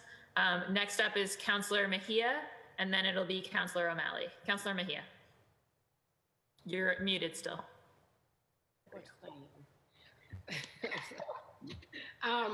Yes, so just really quick, thank you again for all your hard work and thorough answers. Just a few questions in regards to language access and transparency. I did have a question though beforehand in regards to the Vote Tech programs. Just curious how Vote Tech education programs are being created to develop a pipeline for students into careers and trade jobs in the city. So I'm just wondering what investments are being made in that front. So we'll be looking at the middle school and high school career pathway work and be basing that on industry, high quality industry jobs across the region. There was a study that was just done that last May that was presented, and giving that over to both Kevin McCaskill and the high school team, as well as the new headmaster in the next year to design those new program pathways. Thank you. So now I'm curious about Thrive by 5. I'm just wondering whether or not it's available in all languages, and what is the budget being allocated for this outreach? I don't have an answer on that. Do you, Nate, on Thrive by 5? I'm actually not familiar with that. I'll have to get back to you on that one. I apologize. It's okay. What is BPS doing to protect the data from pre-K registration that is filled out by parents using Google Forms? Say that again. Yes. So right now, parents are utilizing Google Forms for pre-K registration, and I'm just wondering what is being done to protect that data. Yeah. So that data, all of the data that we're being collected from that is stored on BPS servers, similar to the way we store all of our other sensitive data. The OIIT is working very closely with the student registration team to ensure that all of that data is protected in the same way that it would be if it was entered into our system live at the registration centers. We work with a lot of families who are undocumented, and they have some concerns about their information. What has the response been for those registering for pre-K in languages other than English?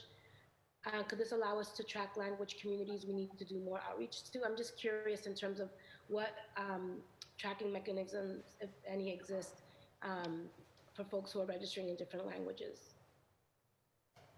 So we continue to monitor registrations and do comparisons between this year and last year and really prior years to see. We do know that registrations are down relative to prior years. And that could be a number of different factors. One, of course, people aren't moving around. So people may not be coming to the city at the same rates that we've seen in prior years. The other thing is families may be waiting until things start to open back up because our welcome centers have been closed. So we are continuing to look at ways to do better outreach. Last year the superintendent had the registration on the go, the mobile registration. Obviously we won't be able to do that in that way this year, but we will be thinking of creative ways to do outreach to those families.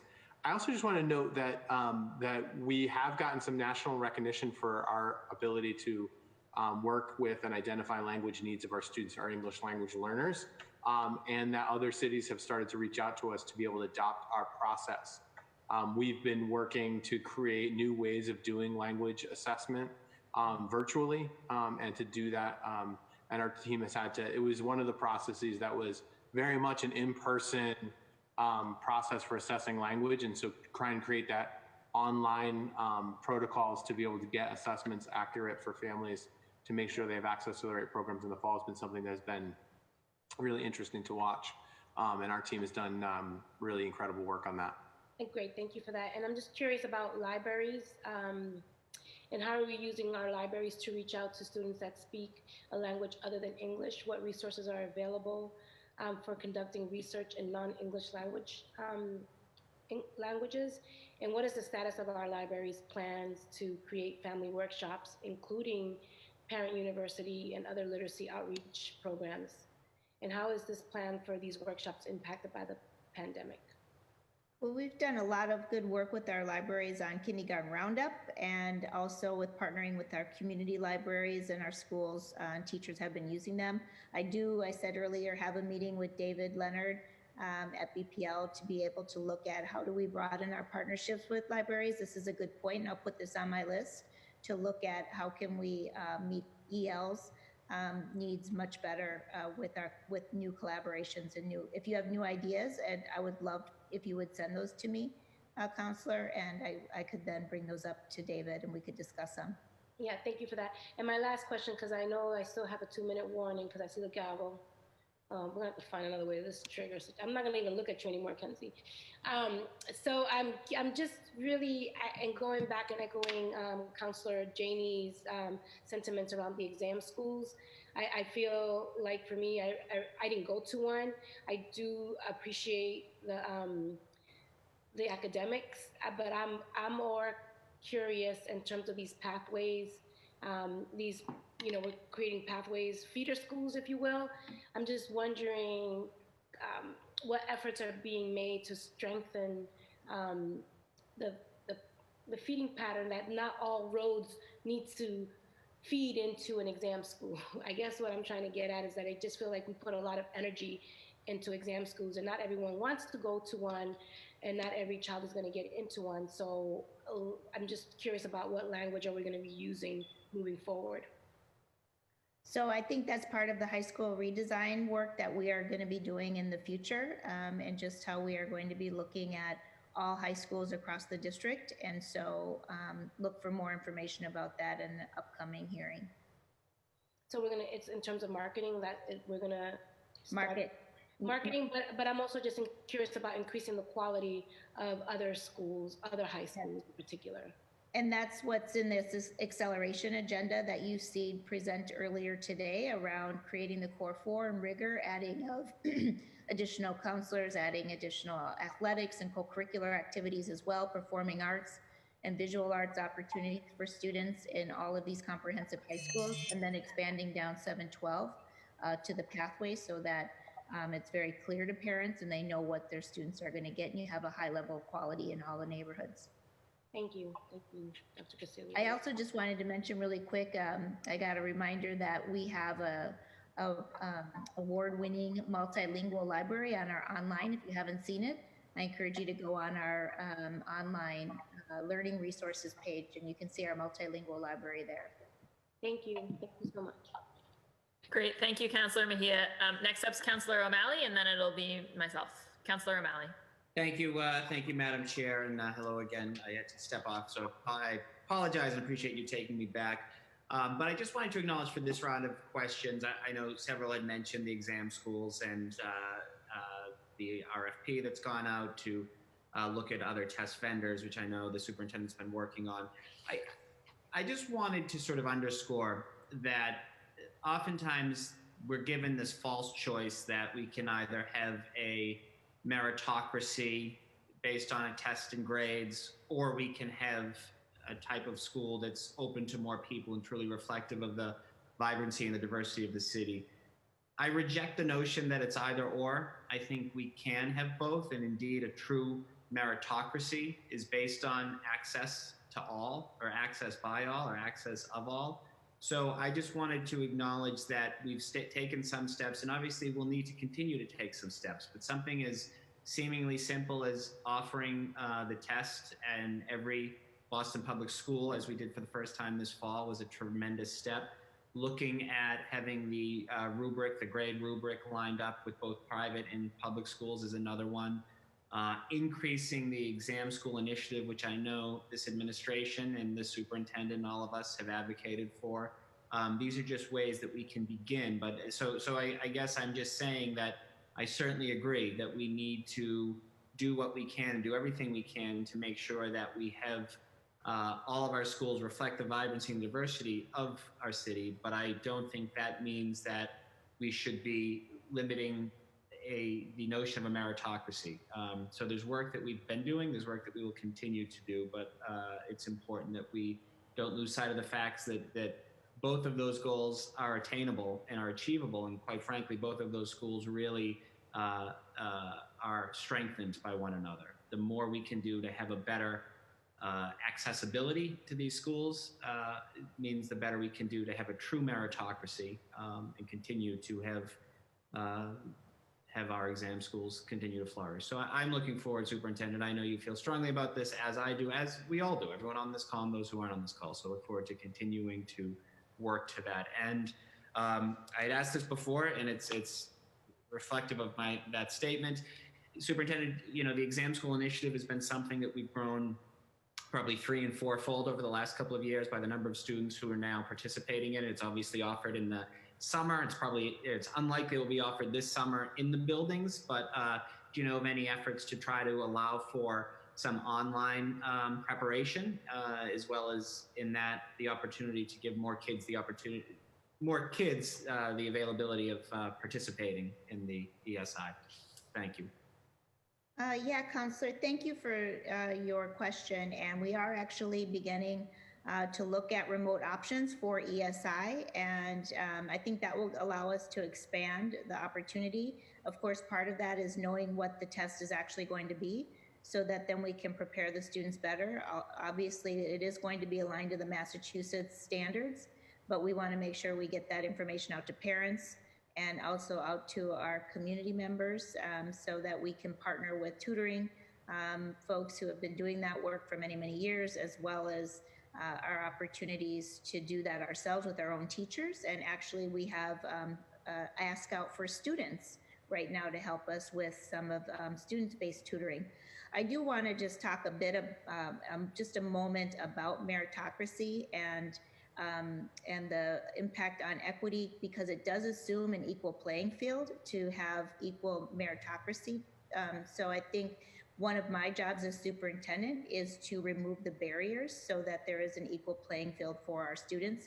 Getting this test is part of that, and also creating access for students, creating high quality pre-K options for children so that they have the pathway and the same privilege that other more wealthier of their peers have, so that we do actually have an equal opportunity when it does come to taking the test. So when we talk about meritocracy, we have to also acknowledge the fact that things are not equal for all children because of their circumstances. Could not agree with you more strongly, Superintendent. Those are excellent points. You said it a lot more eloquently than I did. But again, building and supporting particularly our elementary eds, our early education programs, our ELCs, as you said, strengthening those feeder patterns, we can, in fact, to my point, work on greater access while maintaining a strong, rigorous academic performance all throughout. So I think this is something that we absolutely, you and I agree on. The notion that we can have one or the other, I flatly reject that. It's not about having better access or having a test. We can be doing both. We should be supporting both and strengthening both. So that's all I have for this round. Thank you. Thank you so much, Councillor O'Malley. I'll now ask a second round of questions, and I'll just note for councillors, I'm not planning on going to a third round. If someone has a burning question, you can raise your blue hand, but otherwise we will move to public testimony if there is any, and then conclude the hearing, as we're already technically past the start of the second hearing for the day. So I will try to be quick. Superintendent and your team, I wanted to circle back to the early education pre-K seats, and wondering specifically, Nate, you mentioned the 540, which I think are lined up for next year, community-based.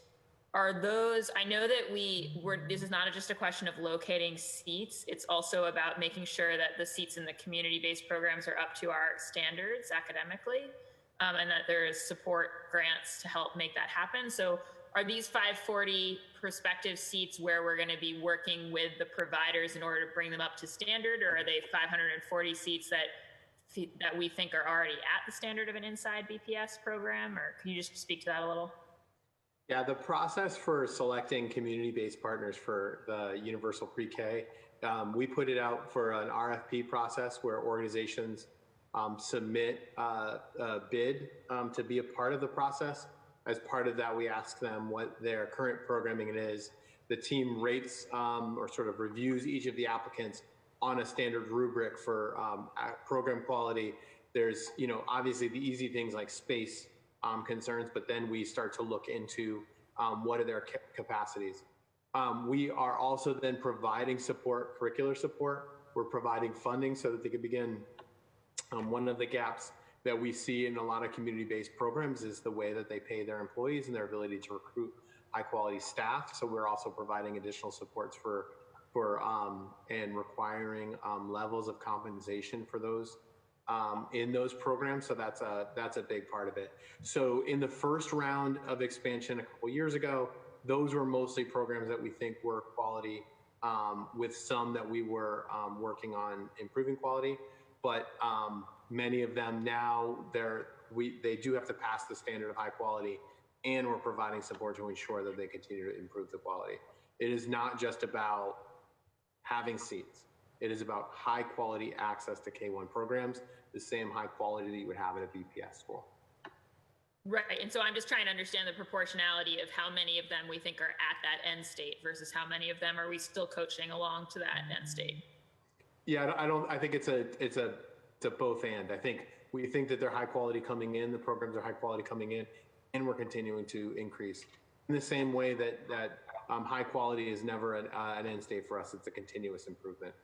But we are selecting programs that we think are high quality from day one, that this isn't about putting kids in a place where we are learning how to get quality.